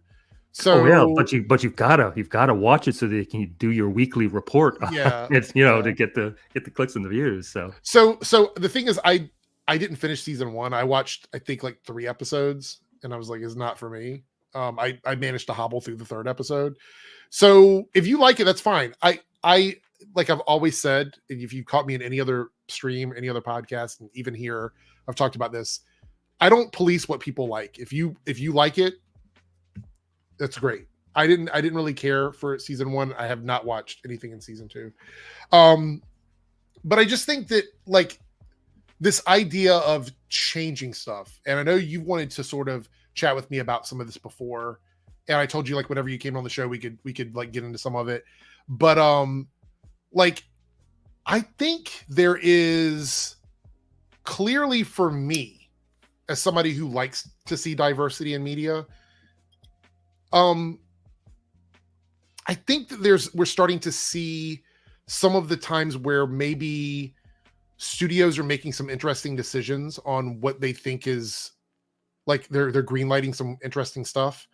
You've had some thoughts on this before as well. We talked about it a little bit over on Dave's show, but what are your thoughts on like adaptations like Velma in general? Like when they go in and they take like a classic IP and I don't want to say make it for modern audiences. That's not always the case. Sometimes they just change 1 or 2 things in it. Do you think that there's a space for that you would appreciate, or do you think across the board you're just not interested in that kind of stuff at all? Well, that's a kind of a big area, because one of the biggest problems is new creativity. The fact that there's so little new coming out and they feel they must remake literally everything. Now, having in the past gotten much of my entertainment news from the Fellowship people a few years back, I have been going through streaming services looking at different things, and I have found far more shows that were remade than they ever talked about. Yeah. Things that totally surprised me. What do you mean? There's another one of those? And I'm just looking and saying, can't Hollywood do better than that? So that's my starting place with a lot of remakes is a remake necessary in the first place? Is it old enough that it makes any sense to do that? Does the old one just totally not stand up? Because, the things that aged the worst were things from the 70s when they were doing the extreme hippie clothing or stuff like that. The 70s clothes did not age well. Right. You can watch stuff from the 80s and 90s, and the clothing is much like ours today, but you can't get away. So remaking some of those things from the 70s that it would be utterly unwatchable. Save those IPs, because no one's going to watch the old ones. They can't today. So those deserve a remake. But don't take, some of the biggest things that were basically almost perfect in their beginnings, beloved movies and franchises. Why remake those? Oh, because it's cash grab. Oh, okay, I get it. If they're going to do that, then, improve it somehow. What I don't like is, and I'm going to defend the people in the right space a little here on this. Okay, go ahead. I don't like the fact that they can't complain about a bad movie without people immediately going to, oh, you're an ist or a phobe or whatever. Oh, The Little Mermaid. So you're against black women in movies. Okay, I got it. How about I went to the movie, watched it, it was bad. You can't say that because it's got to be because you don't like black people. So I don't like that argument. And this is what I've wanted to talk to you about is I think it's too easy for people to jump to bigots, transphobes, homophobes, and so forth, when some of the times the people are just saying, I watched the show and it wasn't any good. Could Hollywood actually make a good show? If they did, I'd probably like it. And the side argument to that is people get upset when they complain about the interviews with actors, the red carpets, and so forth. But again, I have to agree with them because almost all the cases of those, the people from Hollywood are saying how diverse, how inclusive, how wonderful it was to make. They never talk about the story, the character. Very few of them say, oh, it was such an honor to get to act in this. These were my favorite characters in my youth, to get to portray one of them. The storyline is absolutely, they don't say that. They say how diverse and inclusive it was. So I have to go with the right on this and say, how about you talk about the story? Do you know that you have a bad story? That's why you're not talking about it? That's what makes me suspicious, So there's truth on both sides here. And it's too easy to say, oh, they're all just racists and whatever. No, they've got some truth too. So we got to have some nuance to understand both sides. I've changed a lot. Like the way I approach sort of, I guess, labeling content or labeling, I guess, creators with the way they react to stuff. I've started using a lot more nuance when I do that because I believe that, and I think the material harm ends up being the same, which I've talked about this on the podcast with the other guys, is if someone is sharing a space, I'm trying to think of some examples that will make sense here. So like, say for example, Ryan Cannell made a video where he just complained about a character, like being a black character, right? I'm not using an actual video. This is just for argument's sake. Say for example, Ryan Cannell made a video and he was just complaining about a character being black in a movie. And then there was another person in that space who complained about the movie, but never mentioned anything about the black character, but complained about the same film. YouTube's algorithm just picks both of those up. And they cycle all of that through the search algorithm. And so one of the things that's kind of frustrated me over the years isn't that there is a difference in those takes, because obviously I would not call out the person who just didn't like the movie. I wouldn't make a video, like a 20-minute video debunking that person. If I felt like somebody was genuinely going after the movie simply because there was a black character in the movie or a gay character in the movie or whatever, those are the kind of videos I would gravitate towards. But the problem is not just the opinions of the people that are making the content. It's the way YouTube's algorithm has sort of grown over the last 5 or 6 years, maybe even a little bit more than that, where if I go and I create, or I go incognito, and I've done this more than once, and I search something popular, more times than not in the top 10 results, more than half of those are going to be just the hate content. And so for me, the material damages from that caused me to go a little bit harder on some of the opinions of the creators. However, to, talk about what you were talking about with like the isms and the phobes and whatever, there was a time when I just did a blanket statement. And I've talked about this before. I did a blanket statement, like all of them are homophobes, all of them are racist, all of them are misogynists. And it was reactionary. And if you go back and you watch some of my videos where I did that, I found that kind of stuff, I don't want to say it's bad faith. I hate using bad faith. I hate using good faith and bad faith. I hate doing that. But people, if I'm trying to reach out to people and get them to give me an opportunity to have a conversation with them, that kind of language makes me unapproachable. Does that make sense? No, I agree. It's the negative thing. I've only made like two real videos, and they're just me talking about stuff. And one of them was called negativity. And negativity sells. Negativity is what we're surrounded by. You rarely see videos of people acting nicely. You see videos of people doing bad things. All right, because that's what everybody wants. So I'm not surprised. I have not done the incognito test myself, but I'm not surprised that it's going to skew to negative, because people like negative. There's something about it. It's attractive, like, rubbernecking an accident as you're driving by or something like that. So that doesn't surprise me. But yeah, if you dismiss the people on the other side too quickly, too broadly, you just label them and discard them, they're not going anywhere. So you're never going to have a discourse with them. You're never going to solve anything. And all you're doing is you're being the negative guy, a different negative than their negative, but you're being the negative guy. So we don't need negativity. On Dave's BTM Reviews channel, people that watch there say, gee, can we just talk about stuff we like? And Dave is not a detractor channel. He shows some of the stuff if it's news. If it's new, something coming out, he'll talk about it. But he doesn't sit there all day saying, Eric July this and so that. So where is the positive content? And I'll give one person in the space over there some credit. Nina Infinity is another one who makes interesting videos. I think Nina Infinity has like a whole podcast dedicated to it's where I was going or something. Yes.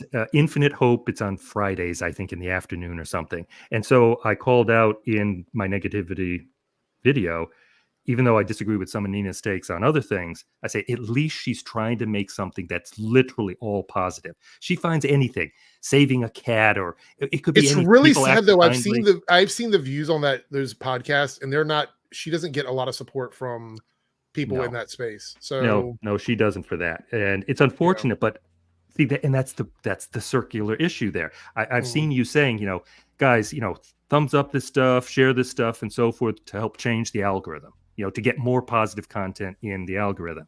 Unfortunately, nobody will do that with shows that are totally positive. So that's unfortunate.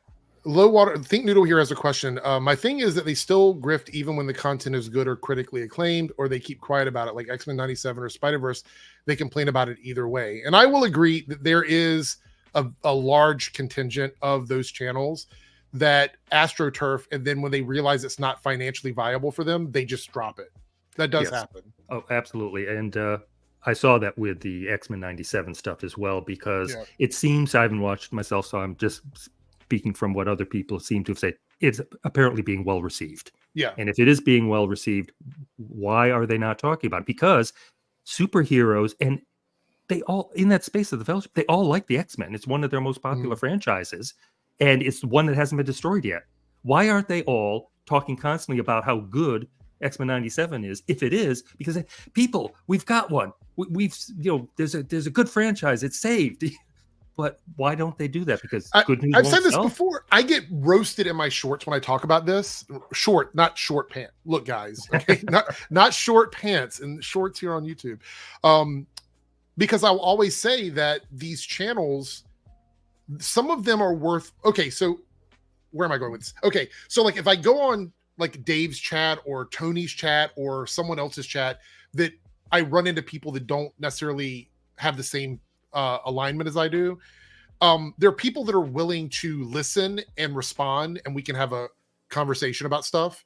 But there are some people that they're doing it for the financial benefit of it, and they don't care about learning anything or making anything different or making any changes. I think F&T has reached the point where there's nothing changeable about it. Mr. Garrick here says this. She's mocked and hated in the Nerdrotic chat. It was sad when they kicked her off F&T. And I think she's off Real BBC as well, Nina Infinity. And there's this thing where there's no financial incentive for them to actually be a part of the fan community anymore. They have reached a point where the viability of their product is to hate everything. And if they can't hate it, there's no money in it for them. Yeah. I mean, that's the foundation of their audience. The people who found them, whether it was, The Last Jedi or whatever, they all tell the same story. It's around the same time, the same movies that, quote, failed or betrayed the cause or whatever. And the people got there for that. And there's something about, detracting. EVS is absolute proof of this, okay? He's absolute proof that you can make something like what he's doing with Trashcast, and it's successful because it's new and different. So it's the same theory that F&T is. It's just aimed a little differently. But it's negative again. Now, Ethan is larger than life. He is incredibly entertaining. So he can do a fantastic job with something like that. But even he can't carry that for much longer. I think he knows that. I've seen him sort of pull back a little bit on it, and I think there's a reason for that. Yeah. I think it's run its course unless some big news comes up. I'll be honest, Eric July is getting boring. Like the Eric July stuff is really running. Look, and this is not good for him, you guys. If you do not like Eric July, this is good news because his product, and I stand by this, his product is him. It's his content. He's selling him into his books, into everything. Is like, it's not the quality of the stuff he's putting out. Clearly, it's not the quality of the stuff he's putting out. So he needs people like EVS. He needs people like his detractors because that's what keeps his money coming in. His fans like winning. They like feeling like they're part of some sort of movement. And so once you take that away, it's going to be interesting to see what the business looks like, down the road. If EVS ends up stopping, probably won't be doing daily shows anymore eventually. And maybe he does just Trashcast against Flashcast on Saturdays or whatever day that is, just because he probably won't let that go for a while. But there was a point where there was the chicken wars, where chickens in the chat, you probably familiar with that. Yeah. It proved positively exactly what you just said. The attack was against Jeremy, probably on his D-Day Cobra channel, where people started putting chickens in the chat. Jeremy's audience responded with massive amounts of super chats. All right. So, and EVS was fine with that. He didn't care. He said, yeah, I got you to suck more money out of the people who follow you. So I actually win on that. But that's Eric July's thing as well.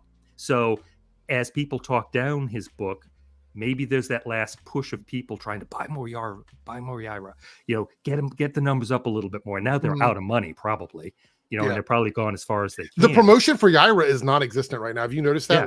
Sauce Sisters aren't really promoting it. Nobody's really talking about it. It's kind of hit a wall in sales. So, and they still got about a month to go to close it too. TJ Laser says now we're making more fun of Sturgis instead of Eric July. So the other thing about the fandom, the Rippaverse fandom, that I think is funny is they take themselves way too seriously. It's a very serious. It does community. Seem cult-like. It seem a little cult-like for some of them.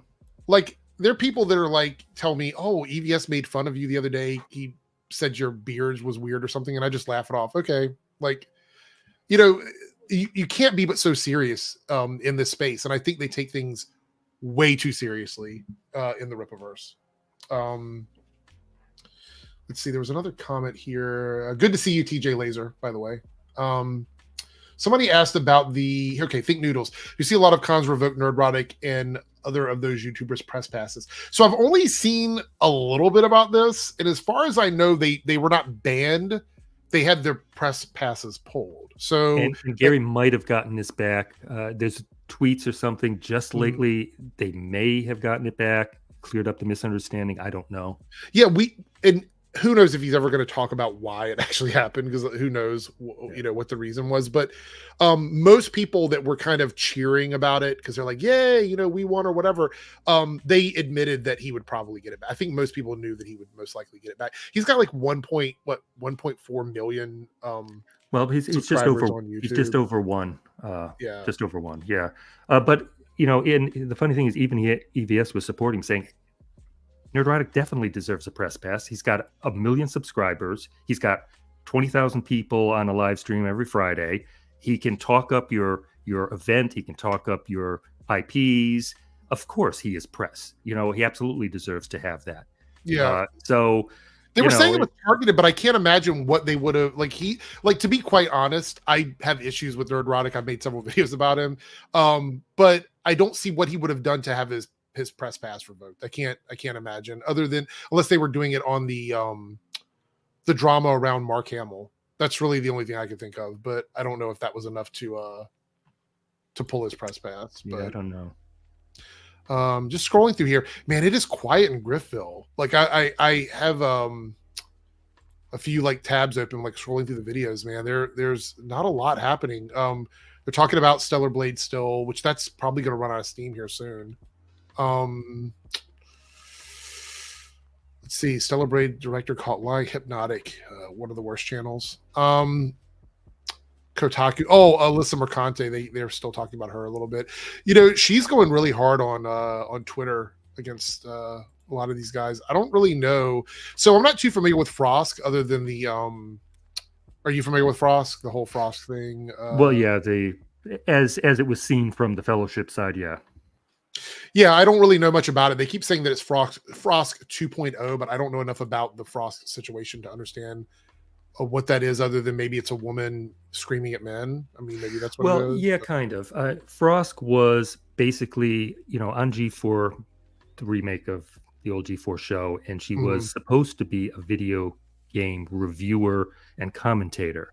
Right. And the thing on her rant, it wasn't about the misogyny and all of that actually maybe hurt them the most. It was, she admitted on camera that all of the presenters sitting there, they don't play the games and they don't do the reviews. People write the reviews for them. That's one thing you never say, okay? If you're in a community and people on the couch next to her were all games reviewers, you don't throw everybody under the bus and say, yeah, we don't do this. We're just presenters. What an idiot. So that's actually her big mistake. It isn't the, sexism in gaming thing. So Frost 2.0 means another game person who is doing something stupid to ruin potentially her career or whatever. So I'm gonna go look it up actually, because she made fun. Yeah, I saw that, making fun of Sturgis. I don't like to go in too hard on just random, because Sturgis to me is just, I feel almost bad. I'll be honest, he doesn't seem like he's very intelligent. That's kind of my thing, is I feel almost bad. Every conversation I've ever had with him has ended with him no longer speaking to me because I ask him just basic questions and he just completely stops responding. He's very intense too. It's just, he's so, like you said, serious. He's taking that space so seriously. I mean, if you can't admit even some basic truths, like how about, there's kind of this general thing that it's believed now within the Fellowship, they have a consensus that says, yeah, the books aren't great. That's as far as they'll go on Eric July. Yeah, the books aren't great. So at least they've gotten that far. Sturgis won't let anything go. So the guy literally has no chill. I feel bad for him because his intensity, I have no idea what that does to him. That's negativity on steroids. I'm too old school to be that that's just a level of intensity I don't even I couldn't even. I will say this. So talk to Sturgis why. So let me tell you my whole history with Sturgis. So when I first started this channel was a little over a year ago. I think it was around January of last year. I started this channel and I was kind of just doing this as a side thing to my main channel because I wanted to have a place where I could talk about whatever I wanted. That was initially the purpose of this channel. Was I didn't want to be bound to just superhero stuff. I wanted to be able to talk about anything. And it's proven to be very good for me. I think that this has been a healthy space for me mentally. to be able to come on and have conversations like the one we're having now, or to be able to sort of just express my opinion about stuff. I think it's very healthy for people to be able to have an outlet to do that. And so this became sort of that space for me. And I started talking about Eric July because Eric July, this is back during, I guess, probably his highest high. At this point, he was still at like 518,000. Yeah, he's much lower. I think it's 507 now, but it's like 518 when I first started talking about him. It's dropped a lot since then. But he was growing quite exponentially. It was just like going up and going up and going up. And I made some comments about him, and this guy, Renowned Zero, as he was known previously, before, I mean to dead name him, sorry. But yeah, so he made some videos here on YouTube where he was taking clips of mine that were uploaded by Ripaverse Goalpost, and he was reading them from Twitter in his videos. And I don't remember if I made a response video to him. I might have done that because I thought it was funny. And that sort of started the whole spiral. Was he made several videos about me, and then finally it was like Senpai recognized me or whatever, and I made a video about him, and that was it. And so now he just, he's been battling with other people, but for the longest time he was like I was one of his biggest targets. He was coming after me all the time. But the more I watched his content, the more I realized that I felt like there was something wrong with him. I hate to say that. I don't like to judge people's intelligence that way, I guess. There's a few people where I'm just like, they seem like they're stupid people. And maybe that's bad of me. I don't know. But he seems like one of them. And I think Melanie Mack is another one that I believe is pretty stupid. But I don't say that very easily. You know what I mean? So I'm more concerned about their mental health. So when I say that it's bad, I'm concerned. Like I'm concerned with and I'm more concerned because of that last little short video we saw. That was a weird clip, right? That was a weird clip, so I worry about these people because the point of my negativity video was I want to try to step away from being just negative. That's why I was gravitating toward the stuff that you were doing because of the nuance involved, where we can talk about there's some negative in there, but let's actually analyze it. So we all got to get out of this negativity. These are extreme cases. Sturgis is one of the worst ones. All right, as far as this is not good for his mental health. All right, he should get a different hobby or something, to be better for him. And whatever Az is doing, Az should make a change. And whatever made him that upset, you should think about that and maybe stay away from whatever that was. I agree. That's why I like having this is interesting. That's why I like having the two channels, because over here, if things get a little rough, I can head over to my other channel and just talk about movies and stuff like that without worrying about all of it. But and then Think Noodle, I had this highlighted. I forgot about this. My honest opinion, the problem with race bending is done despite certain people or spark outrage for attention. When it's done for that reason, it hurts people instead of helping. Would you agree with that, LowWaterMark? Yeah, I do. I honestly believe that there is something to the position that these guys take, that they deliberately play up the diversity and inclusion to some extent to set it up as a shield that they will use down the road, because it has formulaically gone that way too many times over the years now, and you can see it coming. Main character is race or gender swapped or whatever. They only talk about diversity and inclusion. They don't work on the story. Maybe it's no good. They never talk about the story. In come the critics to say the story is bad. Boom, immediately, there it is. Is there probes, so forth. Curious if there's anything that comes to your mind that like sticks out to you as one of the more obvious ones where that's happened? Like, is there one that you can think of that's like really obvious that they were doing it, I guess, out of spite, like Think Noodle was saying? I don't know. I don't know about that specifically, but I would have to say The Little Mermaid might have been. Okay. But, maybe not. From the Kenobi series, the woman that was in that. You're talking about the character Reva? Reva, yes. And who couldn't sell her own lightsaber, and all it would have taken was $500 to sell it. Couldn't even meet that because the character wasn't liked. It wasn't because she was a black woman. Okay. So, I don't know. I don't like them positioning themselves. As a matter of fact, have you ever watched Mark with a C? He's a YouTuber. I think black I've seen man. him. I don't think I've ever seen. No, okay. I've seen him on other people's. He's been on Yellow Flash podcasts. lately, I guess, in the last few months. But I haven't seen him outside of like a group situation. So yeah, he makes videos also about it, and he's complaining about Hollywood and the media using black people as shields. You know, basically exploiting the black people, putting them up front, and then letting them take the fire, and then turning around saying, see, toxic fans. Mhm. And so he's fighting against that, saying, hey, black people, let's stand up for ourselves and let's not let them use us this way.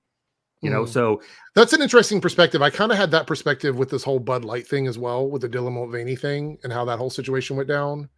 I'm sorry, I didn't mean to cut you off. Did you No, going to no, finish what you're saying? So, is that I didn't have an issue with them partnering with Dylan Mulvaney because it was like a 30-second right TikTok thing. I thought that was a little bit overblown, to be quite honest.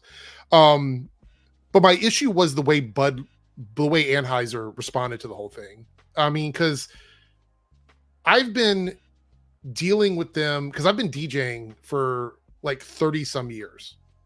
And as far back as I can remember, they have always partnered with Pride events, at least in some way. And they started doing like Pride merchandise. Look, rainbow pink capitalism is a thing. That's nothing new. The gay community is very aware of it. We understand that these companies want to profit off of us. We get it. But they've been doing it for a long time. So it wasn't really anything new for us. So when the whole Dylan Mulvaney thing happened, I'm like, well, what's new about that? And to be honest, I didn't even know who Dylan Mulvaney was until that happened. Like, I didn't even know that person existed before the Bud Light incident. So it was just a weird situation. But the reason why I had an issue with it is they tried to double down on their support of Dylan Mulvaney for a bit. And then all of a sudden, they got quiet. And then this weird statement came out where they were like, we support everybody, but we're also a company that like values our customers and stuff. Like one of those stupid PR responses. It sounds like they're trying to appeal to everyone. So they did that. And I was like, okay, I gave them a little bit of side eye on that one. I was like, all right, this is really interesting. And then like a few months later, when this stuff was still going on, they just kind of threw everybody under the bus, like the trans community, the gay community. And I'm like, so wait a minute. Like, you're going to try and use us as a prop, like in this advertising. Then you're going to just drop us off the edge of a cliff or roll us under a bus, whatever you want to say, when the heat gets to be a little much for you. So that's when the allyship and the diversity stuff or whatever becomes very obvious that these companies don't care about us. And I don't think a lot of people understand that we know that. Like, we get it. We see it. It's not something that's new to us. We understand. And the reason why I'm bringing that up is because you're talking about Mark with a C and how he's talking about, like, black actors and not wanting to be used or whatever. Like, it happens with us quite a lot. A lot of the Pride events that I took part in over the years, people were making t-shirts and hats and things like that. It was very grassroots, and actual people who are queer were selling this merchandise in their own community, and they were able to make money off of it. And then guess what happens? Walmart, Target, all these companies come along and they start selling all of this Pride merchandise that's being mass produced that clearly small people can't. I couldn't compete with that if I was making t-shirts at a Pride event. So people would go to Walmart, Target, whatever. They buy all this Pride stuff. They show up at the Pride event, and then they don't want to buy my merch if I were somebody making that kind of stuff. So we get it. Like, Hollywood is definitely, Hollywood and all of these big companies, they definitely love the idea of being allies and selling stuff or whatever. But I'm okay with some of it because I feel like it's not always a negative. It's not always a material harm to the community. Sometimes it does make things better. And I think we just have to recognize when it's not good and when it is. And I think that's the important thing from the perspective of being a part of a marginalized community, is to respect that and see that or whatever. And then people from outside the community, I think, like, for example, if I were to ask you, do you think before we spoke, would you have had any belief, I guess, that the queer community is aware of how they're being used? Would you have known that, or would you have assumed that? I don't think so. Not that there wouldn't have been some people self-aware, but I would have assumed that that they didn't. That, Pride Month is the thing, and Mhm. yeah, it's commercialism. All right, so it is that. It's commercialism. Absolutely. So 100%. that's fine. So I would have figured, yeah, so it's commercialism. That's fine, but we get our month and we get to do whatever. So I Mhm. wouldn't have actually thought that when you said that. Yeah, we're fully aware we're being used at times here. We get it. So no, Yeah. I wouldn't have thought that. Yeah. So I think it's interesting, and that's why I like to share these kinds of perspectives, because there are people in the chat that probably wouldn't have known that, or people that might stumble on this video that didn't know that. And I think that, there's a responsibility a lot of times. If you're an ally, say for example, you knew there was a company that said they had your back, and they start making all this content that sort of represents the things that you value as a person. It doesn't necessarily have to be marginalized, just anything that you value as a person. And then you realize that a lot of it's being done because they just want to make money. And then at a certain point, you're like, do I still support this stuff? How do I distinguish the difference between these companies that are doing it because they care and because they don't? And that falls back on the grifter channels too. A lot of the people that are watching these grifters, which ones actually care about the stuff they're talking about, and which ones are doing it because they're trying to make money? You have to kind of figure it out. Like for example, if I were to say, does Nerdrotic really care about nerd culture? Does he, or is he doing it because he makes money? And is there a more nuanced take on that? Did he care at one point? Now he doesn't care anymore. And I think it's like that with a lot of these studios. You get directors that go in. A director might be excited. I'm getting to make my first movie. I'm a gay person. I want to take this opportunity to tell a story about something that I know about. And then guess what the studio is going to do? They're going to say, hey, go out there and talk about the fact you're a gay person. Go out there and have an interview and tell them how exciting it is to make a movie because you're a gay person. Do all of these things. And all of a sudden, that director is now put in a position where they are getting treated differently because the studio is using them as a prop. And they just want to make their fucking movie. I'm pretty sure that happens because we've heard people talk about it in the past. Now the studios come along and hijack projects, went in and told directors what they can and can't do. I think there's a lot of misdirected anger sometimes at this stuff. Well, and that's an interesting thing too, because that's been talked about as well, that they're given their talking points, because you see it when everybody associated with a project has exactly the same talking point. And that's disturbing because public relations. Earlier, well, yeah. Why are they not talking about the movie itself, the plot, the history, the character, and all of that? Well, probably because they've been told what to talk about. Now, I don't think they're given total sentences to say. I bet they're given, these are the highlights. Yeah. Rachel Zegler in her famous, she's not going to be saved by the prince, and she's when she was with Gal Gadot. Was that that little moment? Yeah. Yeah. And a couple other things to be the leader my father told me I could be if I was true, brave, and whatever. It said, okay, so that's the character? No, that's not the character. All right. Snow White is a little bit different than that. So talking points. It's got to all be talking points, Yeah. Well, I also want to point out that that I also think that there's a responsibility in the grift space that they don't take when it comes to vetting stuff. With that whole Rachel Zegler thing, there was a clip from 2 years ago that they were using as a recent clip of her saying she said this recently, and it was totally about something completely not related to Snow White. Well, several of them caught that, by the way. Yeah, but Ryan some is one of them the didn't care. That does do some research. Yeah, that was a 2-year-old clip. And so Josiah Rises was one that ran with that. That's one of the worst channels, he's famous for not knowing what he's talking about. Yeah. It's actually a joke at King's Games, by the way. I wondered why he doesn't show up on their stuff. Is there a reason why he's sort of excluded from a lot of their stuff? Is that probably no? I don't think he's excluded exactly, but they've changed the tone of their Tuesday show. Even Ryan isn't on it anymore. They're trying to make it pure gaming, and Melanie Mack is supposed to be there because she's a gamer. So things have changed a little, but Josiah's history though is. He literally will run with anything off of just a surface thing, and he'll get into talking about something and literally know nothing about it and not care. Right. So it's actually a big joke. And so if you go to look at his channel, so I noticed I am fascinated. Let me read Christian's comment here, and then I'll tell you about this. Christian goes, and when they have an excellent LGBT history and characters like Nimona and the Owl House, they cancel them. And that's the other thing, is that if you are going to push for my community, if you're going to push for the queer community and you want to get us to spend money on your products, Do not cancel everything you do. And I get it. Like, there's some people that don't like it. There's some people that are like, we don't want to see queer stuff in movies and TV shows. But if you are a company that's going to put that out and you want us to support it because that's the demographic you're trying to support, you need to follow up with that and make sure you're pushing hard with it and not make it seem like it's performative allyship, because that's a quick way for people to just be like, well, fuck you and fuck the rest of your movies and TV shows. So, well, and there should be something that they give back. Okay. Yeah. So if I'm looking at the commercialization in, let's say, Pride Month, you could judge the company as allies beyond what they're doing for Pride Month. Do they have programs at all? Do they give money to it? Do they have something that supports something like entertainment? Do they maintain shows that have less popularity but are important to the community? They could give you that, all right? They could give each community, not just yours, but even people on the right, they could give them a show that says, yeah, it breaks even. Keep it on because you've got this fan base. Well, why not give you some of the shows you like? Why just not give something back?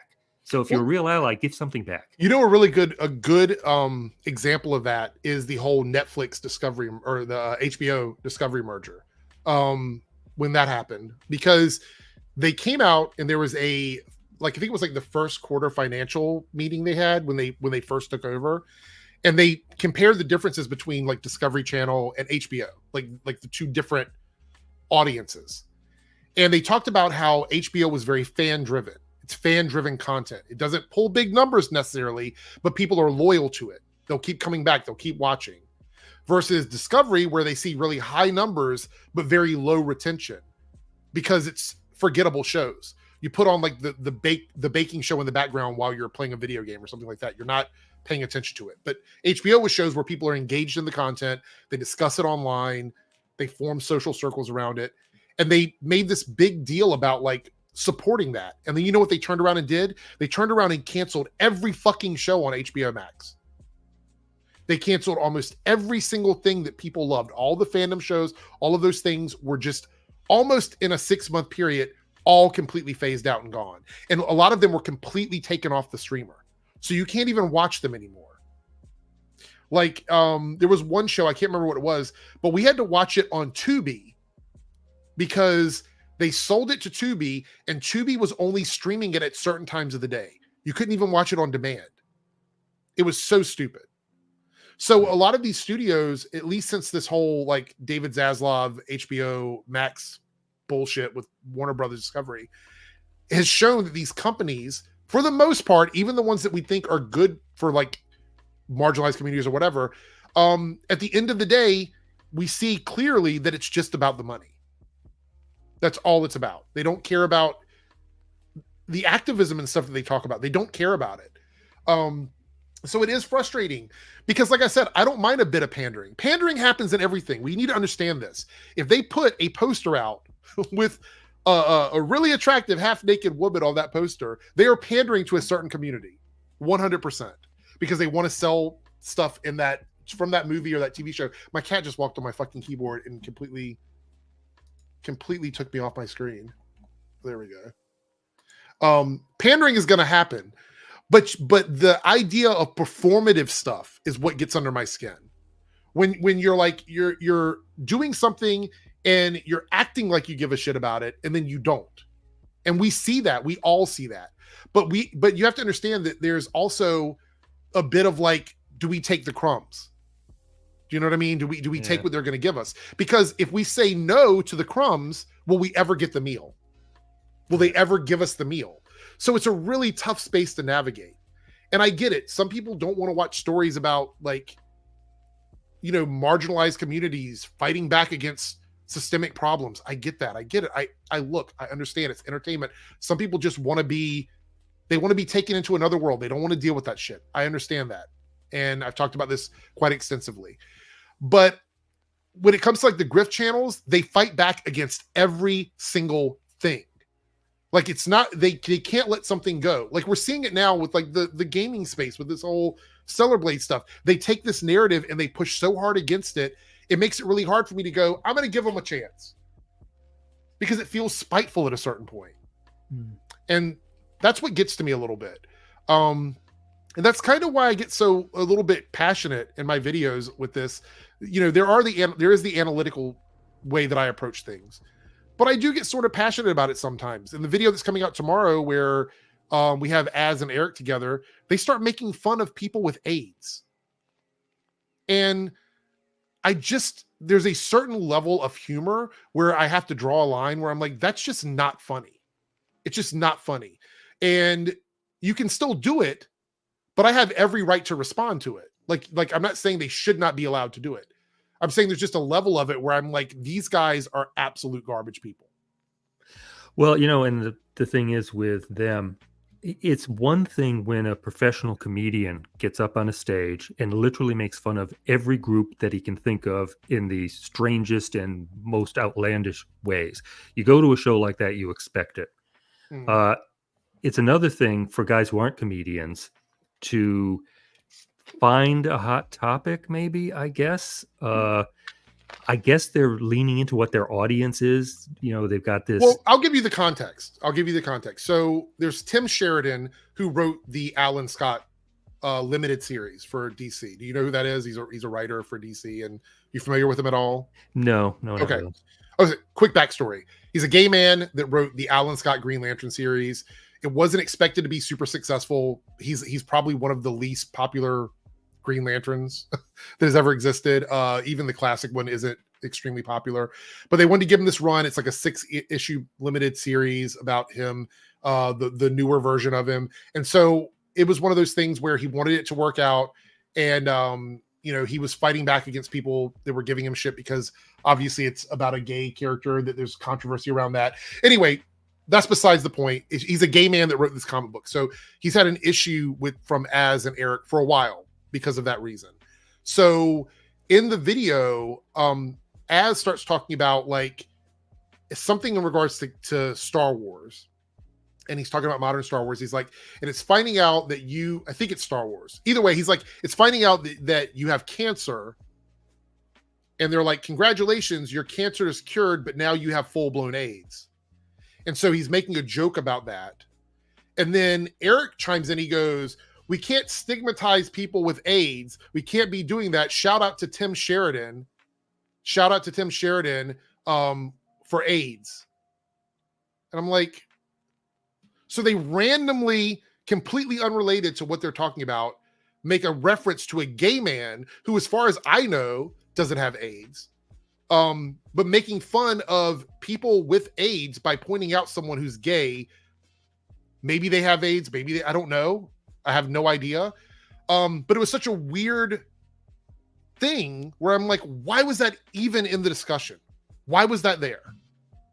I don't know. That is kind of bizarre. I mean, there are comedians that get into that edgy space. Maybe they recently watched somebody. I don't know. Maybe. And this was after Az talked about sucking dick for like 15 minutes. So it's just one of those things. The video will be out tomorrow. Again, it'll be early access for everybody. After I get done with this stream, I'll probably make the thumbnail and get that uploaded. But I don't know. It's just, I get so frustrated with that because we're sitting here, we're having a conversation, you and I, two very different people with very different perspectives.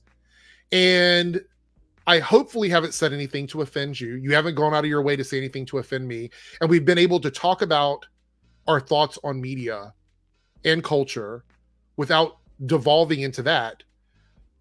But I could never have a conversation with either of those guys. I could never have a conversation like that with Az, because Az would never have a real conversation about these things. To him, it's a brick wall, no conversation to be had. Yeah, there's not a lot of them in that space that will talk nuance. They have a position to protect, I guess, because they know their audience. So if they were to give too much, their audience would say, wait a second, why aren't you supporting our position anymore?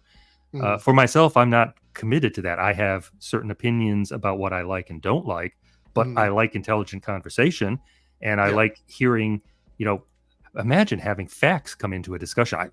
That's almost unheard of. Yeah. TJ Lasers, I think their audience encourages the F&T to act mean and spiteful. I've interacted with those fans enough to realize that. I think you're probably right about that. I agree. Crazy Cat. Wait, Crazy Cat. That's from Dave's show, right? I think I've seen this person in Dave's show. Maybe I'm Yeah. thinking of someone else. Well, Gary is garbage. He stalked a little girl with. Yeah, that's the Mark Hamill stuff. Yeah, that one. I liked him getting hit upside the head on that one. Good night, that one, Byron. Sorry, missed you. Yeah. That was one of those times where it kind of shows you, like I feel like Gary went to a lot of lengths to be sort of the guy that didn't get didn't jump into the mud with everybody else. You know what I mean? Like he was trying to run his channel like he wanted to be in the industry. I fully stand by the fact that I think Critical Drinker and Nerdrotic are about to break through outside of the space they're in. I think both of them. Yeah, they've both been getting appearances and so forth. Yeah. So I think he had done a lot to sort of to not be in that space. I think he made a mistake, big mistake with the Mark Hamill abortion daughter stuff. I think that was I think that was a bridge he probably shouldn't have crossed, and I think he realizes that now. It's surprising that it took him so long, because that one, maybe when something is news, I firmly believe we can talk about stuff when it's news. And there was an article that came out and it's news, and say, all right, we acknowledge this is news, this happened. Right. It's another thing to literally stalk a person online for, it seemed longer, but there was 20 something tweets, and somebody said that wasn't all of them. I don't know whether it was or not. There was a lot. I looked through it. It was a lot. Like if you went to his page and typed in like anything related to Mark Hamill, it was like every time Mark Hamill tweeted, he responded to Mark Hamill with one of those tweets. So, and the interesting thing is when they took the clip of him from, it was probably the Tuesday show, but whichever, where Gary said, "Yeah, that was some of my best work." Yeah. And it isn't hours later that he never apologized or anything, but he did retract. And at least said to the mother, "Fair enough." And that's as much as she gets out of it. Fair enough. So he's going to stop. But wow, I can't believe that was way too far. I don't get that. Yeah. All right. I have one more small thing here that I want to look at, and then we can kind of see if the chat wants to chime in a little bit and where it's going to go. So this is a small clip here. Whoops, never mind. Let me share this. I always do that. I've got this thing now. Ever since people have accidentally shared the wrong windows, I have it set up so I have to hit it twice to share it, because I'm like, I don't want to like share something inappropriate with Twitter, because Twitter is the Wild West. You know what I mean? Like you never know what you're going to pull up on Twitter. It's like, this is a funny story. So the other day, someone shared a video that started out like it was the Transformers. And then after 30 seconds, it was like full on like adult content. And somebody was like, "Oh, there's this like music video with like the Transformers or something." And then all of a sudden it was just like that was happening. And I'm like, I've got to vet stuff before I put it up on my screen, because there's no way that was going to happen. Okay, so this is a quick clip. And I don't know if you may have heard about this or not, but it's Jerry Seinfeld talking about comedy. Have you watched this yet? I have seen that he made a statement about work. Yeah. So I think this clip is a continuation, or maybe this is where the actual statement came from. Crazy Cat here says that Gary is an ex-convict. Now he runs YouTube Nerd Space like a prison yard. Strong arming alliances and backstabbing. Gary's trying everything behind the scenes to try and look clean. There is actually, and this is one thing that EVS is doing that is amazing to me, because it feels like it would be a breach of trust. But he has no problem sharing DMs, and I feel like that's probably a big no-no in that space. So, well, and just to support EVS on one point of that, I agree with his reason for sharing them. When somebody says something badly, threatens or whatever, at that point, you have to refute it. It's not sacrosanct. I'm sorry. If you threaten people in a DM, then they have every right to. So I do not believe, the hard line that says no, you can never. I don't know if I do either, because there was an issue of mine from a while back where I had some guys getting mad at me because they wanted me. So prior to me coming on to other streams, I had these two guys that had been sort of harassing me for a while reach out to me and say they wanted to have a conversation with me across the aisle. Now, this was back before I was less nuanced, and it was just very hard line, like boom, boom, boom, boom, boom, right? So they wanted to talk with me, and they sent me a list of questions in a DM. Like it was like, I think like maybe a half dozen questions. And I was looking through them, and I was at work, and I kind of glanced at it, and I wrote back, and I was like, yeah, it looks good. I'll get back in touch with you or whatever. To be fair, I was basically taking them at their word. These were good questions. And then the next day I looked at them and I was like, these seem like they might be a little loaded. So I did not copy the DM. I just copied the actual questions, and I sent them to a couple of friends of mine. And I said, hey, look through these and tell me, do you think that these are like, I think probably good faith was the word I used. I don't like to use that very much, but just tell me if you think these are legitimate questions, right? Like, do you think these are gotchas, or are these people actually, do they really want to have a conversation with me? And so I've shared that portion of it, but I've never shared like entire DM threads with anybody. I never have. And it's kind of crazy. I mean, as old as I am, that I've never done that, but that I did that one time, and they got really mad at me. Like I had like broken some weird rule. And I'm like, I was watching my back. You wanted me to come into a stream with the two of you after you've been harassing me for months and months and months. I wanted to make sure I wasn't walking into a landmine. You know what I mean? I felt like it was a safe thing to do, but they got so mad about it, they canceled even chatting with me. We don't want to talk with you. Okay, fair enough. Anyway, look, Twitter's pretty toxic. I think it's really interesting. I used to take Twitter very seriously, but those days are over. I find Twitter to be kind of, it's kind of like just the streets of the world. Like it's just people walking around randomly having conversations with each other, which is kind of funny. I don't really take it as much serious. So, see, Mr. Eric says sharing DMs is a taboo. Do you, like, LowWaterMark, you said you don't necessarily agree with that 100%. Is that? Yeah, it's not sacrosanct. I mean, they're called direct messages. They're not called private messages in the first place. Right. But that's just surface level. But yeah, if you get something really bad in there, the person's not protected by that. They need to be accountable. So yeah, it reminds me of it has to be serious though.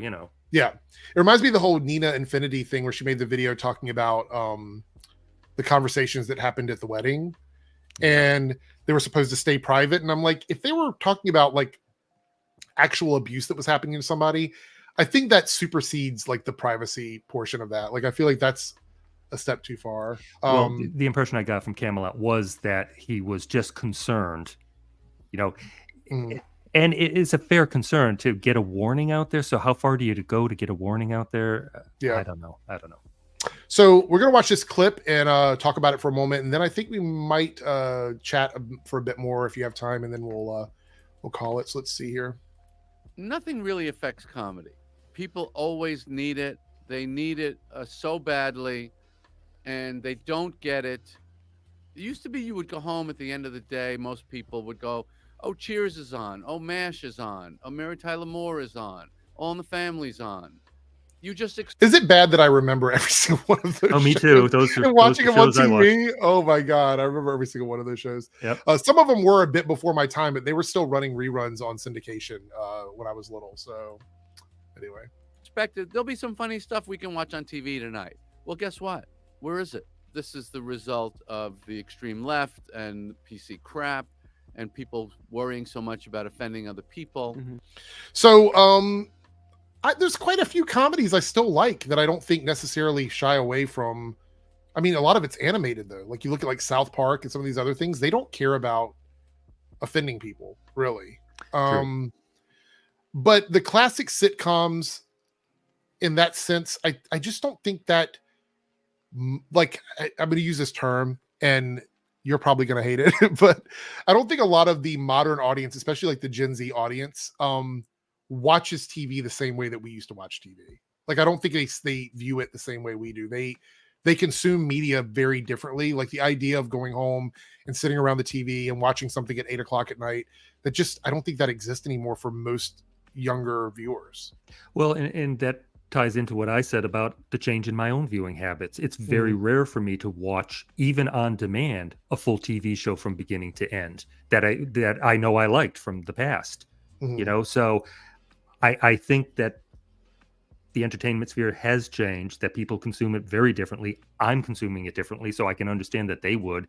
And yeah, so those days unfortunately are gone. It'd be nice to have a common thing to come home to unwind to, whatever that was, but I think those days are gone. So my other channel, my Eric's Reloaded channel, started out back in 2007. I was reviewing a show called American Idol. Do you remember that show? Did you ever watch that show? Whatever. So I was reviewing that, and that was back when YouTube did not care about music. Like, you could put anything you wanted in your videos, and they didn't care for it, as long as it wasn't adult content. And I did that for a while, and then they cracked down on that, and I left YouTube, and I went to a site called Blog TV, which was a live streaming site, a precursor to pretty much everything we have now. It was one of the first ones. And I was doing that for a while, and then I came back to YouTube around 2014, and I started reviewing weekly TV shows like superhero media. So like Agents of S.H.I.E.L.D., The Flash, Arrow, all of these shows. And those were destination shows. They came on at a certain time. You would sit down to watch them with your family. And this was prior to like the big, I'm going to watch it on streaming era. This was just a few years before that became really popular. And so a lot of channels were built on this thing where you watch a show that night, and then the next day you could tune in to somebody's YouTube channel and they would review that content. They would talk about it. And it was a very specific way that went for a long time. Those kinds of channels don't exist anymore, because now everything new that anybody gives a shit about either all drops at once, or it drops at 3:00 in the morning on Amazon, or it gets spoiled before you even wake up. Like, the show is on, and then already some Twitter account, some Instagram account, somewhere is posting like, this happened at the end of the episode. Can you believe this character came back? So you can't even do reviews on YouTube anymore like you used to, because it just doesn't exist. So that's just changing from like 2014 that was 10 years ago. So when he's mentioning a lot of these older shows that I remember watching when I was growing up, we had a long run of destination shows that people watched. And I feel like that change happened very recently. Like, I would say probably just before COVID. I think right around the time the streaming places boomed, when we went from having Netflix to everything having a streaming service. Peacock, Paramount Plus, Disney Plus, Nickelodeon, everything had a streaming service. I feel like that was the end of destination television. Well, yeah, and COVID kind of accelerated that, because got to get a lot of content into people's hands because they're at home, and you got to, build up the big bubble. And so let's see what else he has to say here. I want to get as much of his content out before I make my comments on all these the PC stuff he's talking about. When you write a script and it goes into 4 or 5 different hands, committees, groups, here's our thought about this joke. Well, that's the end of your comedy. They move the gates, like in the scheme. Culture, the gates are moving. Your job is to be agile and clever enough that wherever they put the gates, I'm going to make the gate. Okay, so you probably have a lot of opinions on this, and I'm glad that you're here, because I was going to watch this clip anyway, but I thought it was just going to be me. So people are just going to hear my thoughts on it. Maybe that's all they give a shit about. I don't know. Anyway, so there's still a lot of comedy that I enjoy, but I realize that I'm probably aged out of the target demographic of a lot of TV shows that are out now. I'll be 50 very soon, and I realize that is the market that most media doesn't care about anymore. Like our age group, forget it. Yeah. Like there's no interest in that whatsoever. So I would say it's not just the idea of like politically correct humor. I think it's just this idea that the culture has shifted and people are living longer. So a lot of these comedians are still in the industry working well beyond the years of people prior, go back 2 or 3 decades. They're still in the industry. They're still working. And even though he might be, because he's in the industry, I'm not going to refute that he's experienced this. Obviously, he's probably dealt with this before. But I will say that I think it's also the fact that it's just a change in the taste of the audience that the companies are trying to appease to. And I don't think they even know 100% what they're doing. Like, I don't think that every studio, because if that's the case, we'd have a lot more home runs, and we just don't. We just don't have a lot of more home runs. I think we're in a weird space where it's not just the idea of politically correct. I think we're in a space where the viewing habits of how comedy works.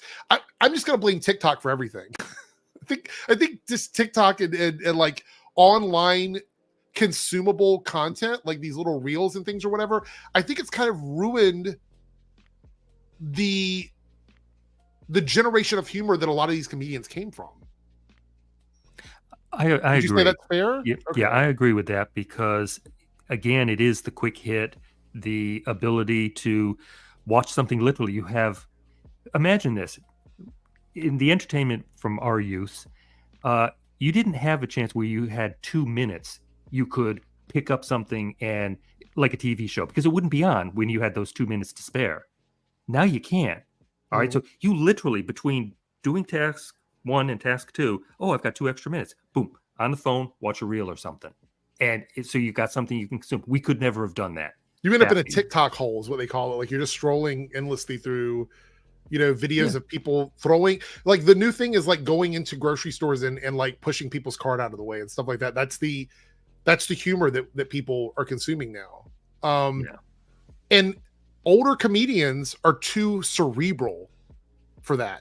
That humor is so juvenile that I don't think, like, look at someone like Chris Farley. Like Chris Farley, and people in the chat may not know this reference, but you have people like Chris Farley who they were basically physical comedians. They did dumb stuff. They looked funny doing it, and it made it funny because of not only the stuff they were doing, but the way they looked doing it. But there was like a level of intelligence behind it that it seemed calculated. Whereas today you have these people going out and pranking people, I guess, in public and stuff. And how do you compete with that? How does someone in the industry who's an actual comedian, how do they compete with that and make a career off of it anymore? It feels almost impossible. So even though he's talking about the PC stuff, because Maestro said here, I'd say streaming is more to blame than leftist PC stuff than what he's talking about. I think that it's just I'm just going to be honest. I think it's just the viewing habits of the public and the culture shift. That's what I think it is. Well, I don't think that, because comedy can be there's a lot of comedians that are supposedly like right-wing conservative comedians that have very successful careers doing it. So, well, and they're going after a different audience as well. There's still an audience for the older comedians. You can still see comedy shows where, large spaces are, full of people watching a comedian. Mm-hmm. Generally, they tend to be a little older. Not a lot of Zoomers probably, who knows? But I think tastes have changed. The way we consume has changed. I think there's still space for both. I think there are plenty of us, anybody from 50 and older, who can appreciate the history of comedy, from years gone by. We're the type of people who could go to a show. I mean, if you had a favorite comedian and they were coming to a club nearby you, or even a large auditorium or something, you might go to it. Who knows? A lot of people might not, though. People who are constantly on their phone and maybe not interested in that type of thing said, I got all the humor I want right in my hand.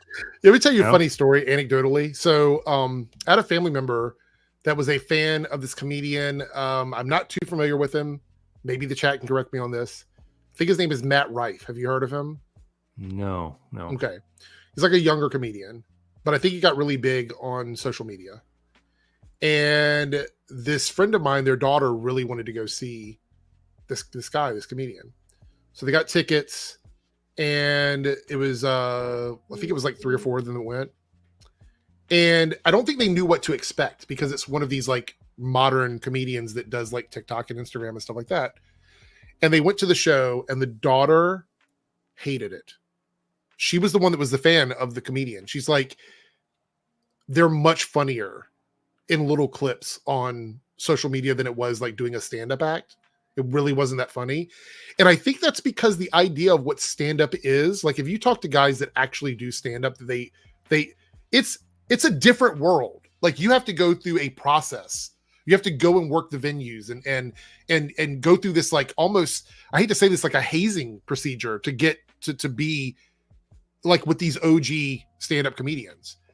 And I think there's been this sort of fast track with the success of social media, where if you have like millions of followers, and we can even cycle this back to Eric July, which I always good when you can do that, I guess. But you have all these followers, and they sort of convince these places that they're going to come in and do these big things, and then the stuff doesn't translate. You know what I mean? It doesn't go from that platform to like live comedy the way it should. And she was really disappointed. I mean, she's still a fan, but she's like, I'll never pay to go see that again. And people don't realize stand-up comedy is a talent. Like, you have to be able to do it. It's not something that everyone can do. Well, and staging things to be funny, they don't get all those things in one take, for those funny, pushing shopping cart videos or whatever else it is.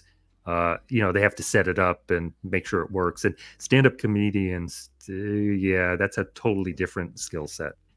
So I don't know. I don't totally agree that I think everything is the fault of like leftist PC stuff. I will say that there is a lot of people in my space there are a lot of people in my space, I should say, who seem to be very emotional about comedy and how comedy is used. And I'm not going to tell them that they're wrong from that. Like, people are allowed to feel however they're going to feel, but I can understand how that would affect the art of comedy and how certain comedians would feel. I don't know. So I'll give an example. Frustrated is a good word. Like, as a DJ, when I get booked for an event, I do what I do. I have a certain style that I do. When I go into an event and the crowd isn't vibing with me, I get really frustrated with it. And you think about it, like, what's the problem? Is it they don't like the music? They don't like me? What's the issue or whatever? And I could probably figure out, like, if I sat down and thought about it without being emotional, I could figure it out. But I think that comedy, a lot of comedians are some of the most tortured people. Their comedy comes from like a place of like real emotion, real hurt. And I've known a lot of comedians that I interact with on social media who live in LA and they do all the comedy clubs or whatever. They're people that deal with actual like trauma in their life, and they translate that through their comedy. And so they take it very seriously. A lot of them do, not all of them do, but a lot of them do. You end up with like a Robin Williams, basically, who it turns out was a very tortured soul and hid a fair amount of it. Apparently, his end surprised me because I wasn't paying attention. So maybe there were signs ahead of time, but I agree. And this is a minor little thing, but I'm going to throw it in just because it's been mentioned. You know who Cecil is within the Comicscape community, yes, right? Yeah. All right. And Cecil is an entertaining guy. Cecil used to be very, very funny, but Cecil was overweight and lonely and all that. He was going through hard times and he was funny as can be. Then he got a girlfriend, lost weight, got fit and healthier and so forth, and became less funny. Now, it's an anecdotal thing, but it's mentioned among all the comic skaters. Yeah, Cecil, you were funnier back when you were suffering. Now that you're happy, you're not as funny anymore. Right. So the two seem to go together. You've got. It's like the whole joke about Adele. Adele writes her best music when she's in a breakup or something. Like, that was one of the jokes for years, that she writes her best music when she's struggling or whatever. All right, we have a few comments here, and then we're gonna wrap it up. But Crazy Cat here says Joe Rogan and podcasting ruined comedy. Oh no, we're partaking in the cancellation of comedy. I feel so bad about it. It's our fault. It's our fault. I'm not a big fan of Joe Rogan. I think Joe Rogan is one of those people that he's not responsible. His producer tries to chime in a lot of times and like corrects him on stuff. He makes, there's a lot of like clips of him having like snafus on his show because he doesn't necessarily know everything he's talking about. Podcasting in general has become so easy. Like, look, StreamYard, you could do this for free. Like, I pay for StreamYard, but you can use a free version of StreamYard and literally start podcasting tomorrow if you wanted. So the podcasting space is full of a lot of people that, you're right, are not funny. I'm probably one of them, so I'm contributing to that. Stephen E. here says that this happens on every side, though. If you have a Christian audience and you make a bunch of anti-Christian jokes, they're going to boo you. That's absolutely true. I think you do have to know your audience, and you have to understand how to appeal to that audience. For example, there is I'm trying to think of his name. there's a comedian who's does a lot. He's a queer guy. I don't know if he's gay or bi, but he makes a lot of jokes specifically about things that the gay community would know about. And if I were to just take him and put him in like a straight venue, a lot of the humor probably wouldn't land because they wouldn't get the jokes. So I think you do sort of have to know where you're going into. Like, for example, I don't think like necessarily a comedian that supports Trump would be going to like a liberal audience or something like that and making jokes like that. So I think there's a little bit of that as well. So I do agree with your comment here, Stephen, but I think it's more about speaking to I guess the bigger perspective of like people that are making TV shows and stuff like that. Because I think stand-up comedy does sort of, that can transition into TV shows. We've seen it very successful, like with Jerry Seinfeld. But it's also something that doesn't happen as much anymore. I can't think of the last stand-up comedian who got a show that, can't think of one recently. Off the top of my head. Like Crazy Cat. Cecil became a bitch. White knighting for Gary's wife. I blame his girlfriend. That's pretty funny. Anyway, we're coming up with a 3-hour mark. This has been a really long stream for me. I kind of was bored. Like, I was laying in bed and I was like, I'm going to sit here and watch like these videos. So why don't I just turn on my camera and watch it with everybody else? And that was kind of my plan for the night. Because I'm doing laundry, which, by the way, my dryer is beyond, the clothes are probably cold by now. I put them in there before I started. But I've had a really great time on here chatting with everybody, and especially having you on Low Watermark, because again, I want to help like break down all of the, how do I put this? I do want to disrupt the algorithm. I think that's an important thing, to make sure the algorithm is giving multiple and points of view and things like that. But I also want to try and help build bridges. And that's kind of what I've been doing a lot recently, by going over and being present in other people's spaces and having an open door over here for people that want to come on. As long as people aren't disrespectful, I'm always willing to have a conversation with them. I think that's the thing about me, is if somebody wants to just yell at me, or they want to like call me names and stuff like that, I don't really want to engage with that kind of, that sensibility, or that temperament, I should say.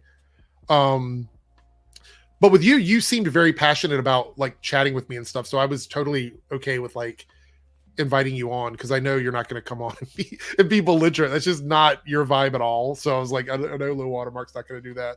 So I appreciate you joining me. Yeah, I had seen that you were going live, because I get notifications of you, and I was in bed. I wasn't on BTM because I was sleeping, because I work strange hours myself as well. So I was winding down, and so I was coming up onto being fresh again, and then I got the notification of your thing, say, oh, he's not alone.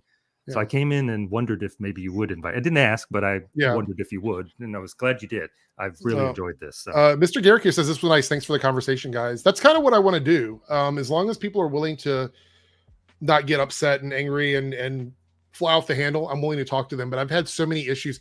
That's the other thing, Low Watermark, is that over the last year or so, I've had so many people come at me and try and attack me and things like that. And I get it. It's the environment we're in. So I have to be really careful about, who I'm willing to engage with. And so when I first started like going into other podcasts, like going into EBS's show and talking with people in that chat, and going over to Frog Tony's show, and then stopping into BTM Reviews, and then checking out Katie Did's show and stuff, I had to sort of feel the waters, because I was going into an environment where I'm like the one person out of like 5 or 6 people. And it's like, I didn't want to go in and be a bad representation for my community, if that makes any sense. Like, I didn't want to go in and I don't know. I don't want to say make a fool of myself, because I am very confident, but I didn't want to go in and come across as like an angry person. You know what I mean? Well, and the interesting thing is, I take my lead from where I am at the time. Ethan seemed very respectful of you in his discussions about you. You would super chat or whatever, he would respond to you. And then I got the impression that you were, an intelligent guy talking about things seriously. And then when I saw you at BTM Reviews and you came on and we talked, I said, oh, all right. So I get this. So I liked the fact that basically, to me, Ethan recommended you. All right, I wasn't a follower of Ethan's until he went That's on such with a Nick weird Rekieta. situation, but I'll tell you about that in a second. So, And just to finish that, I didn't know a lot about it. I knew who Ethan Van Sciver was, but I'd never watched him or anything. But he came on with Nick, and they were doing the whole. This was when Eric July interview with Nick had happened, and Ethan came on and so forth. So I got my recommendation for Ethan from Nick, and got recommended to you from Ethan. So I follow a chain, you know. Yeah. So it's yeah, really weird because Ethan has had.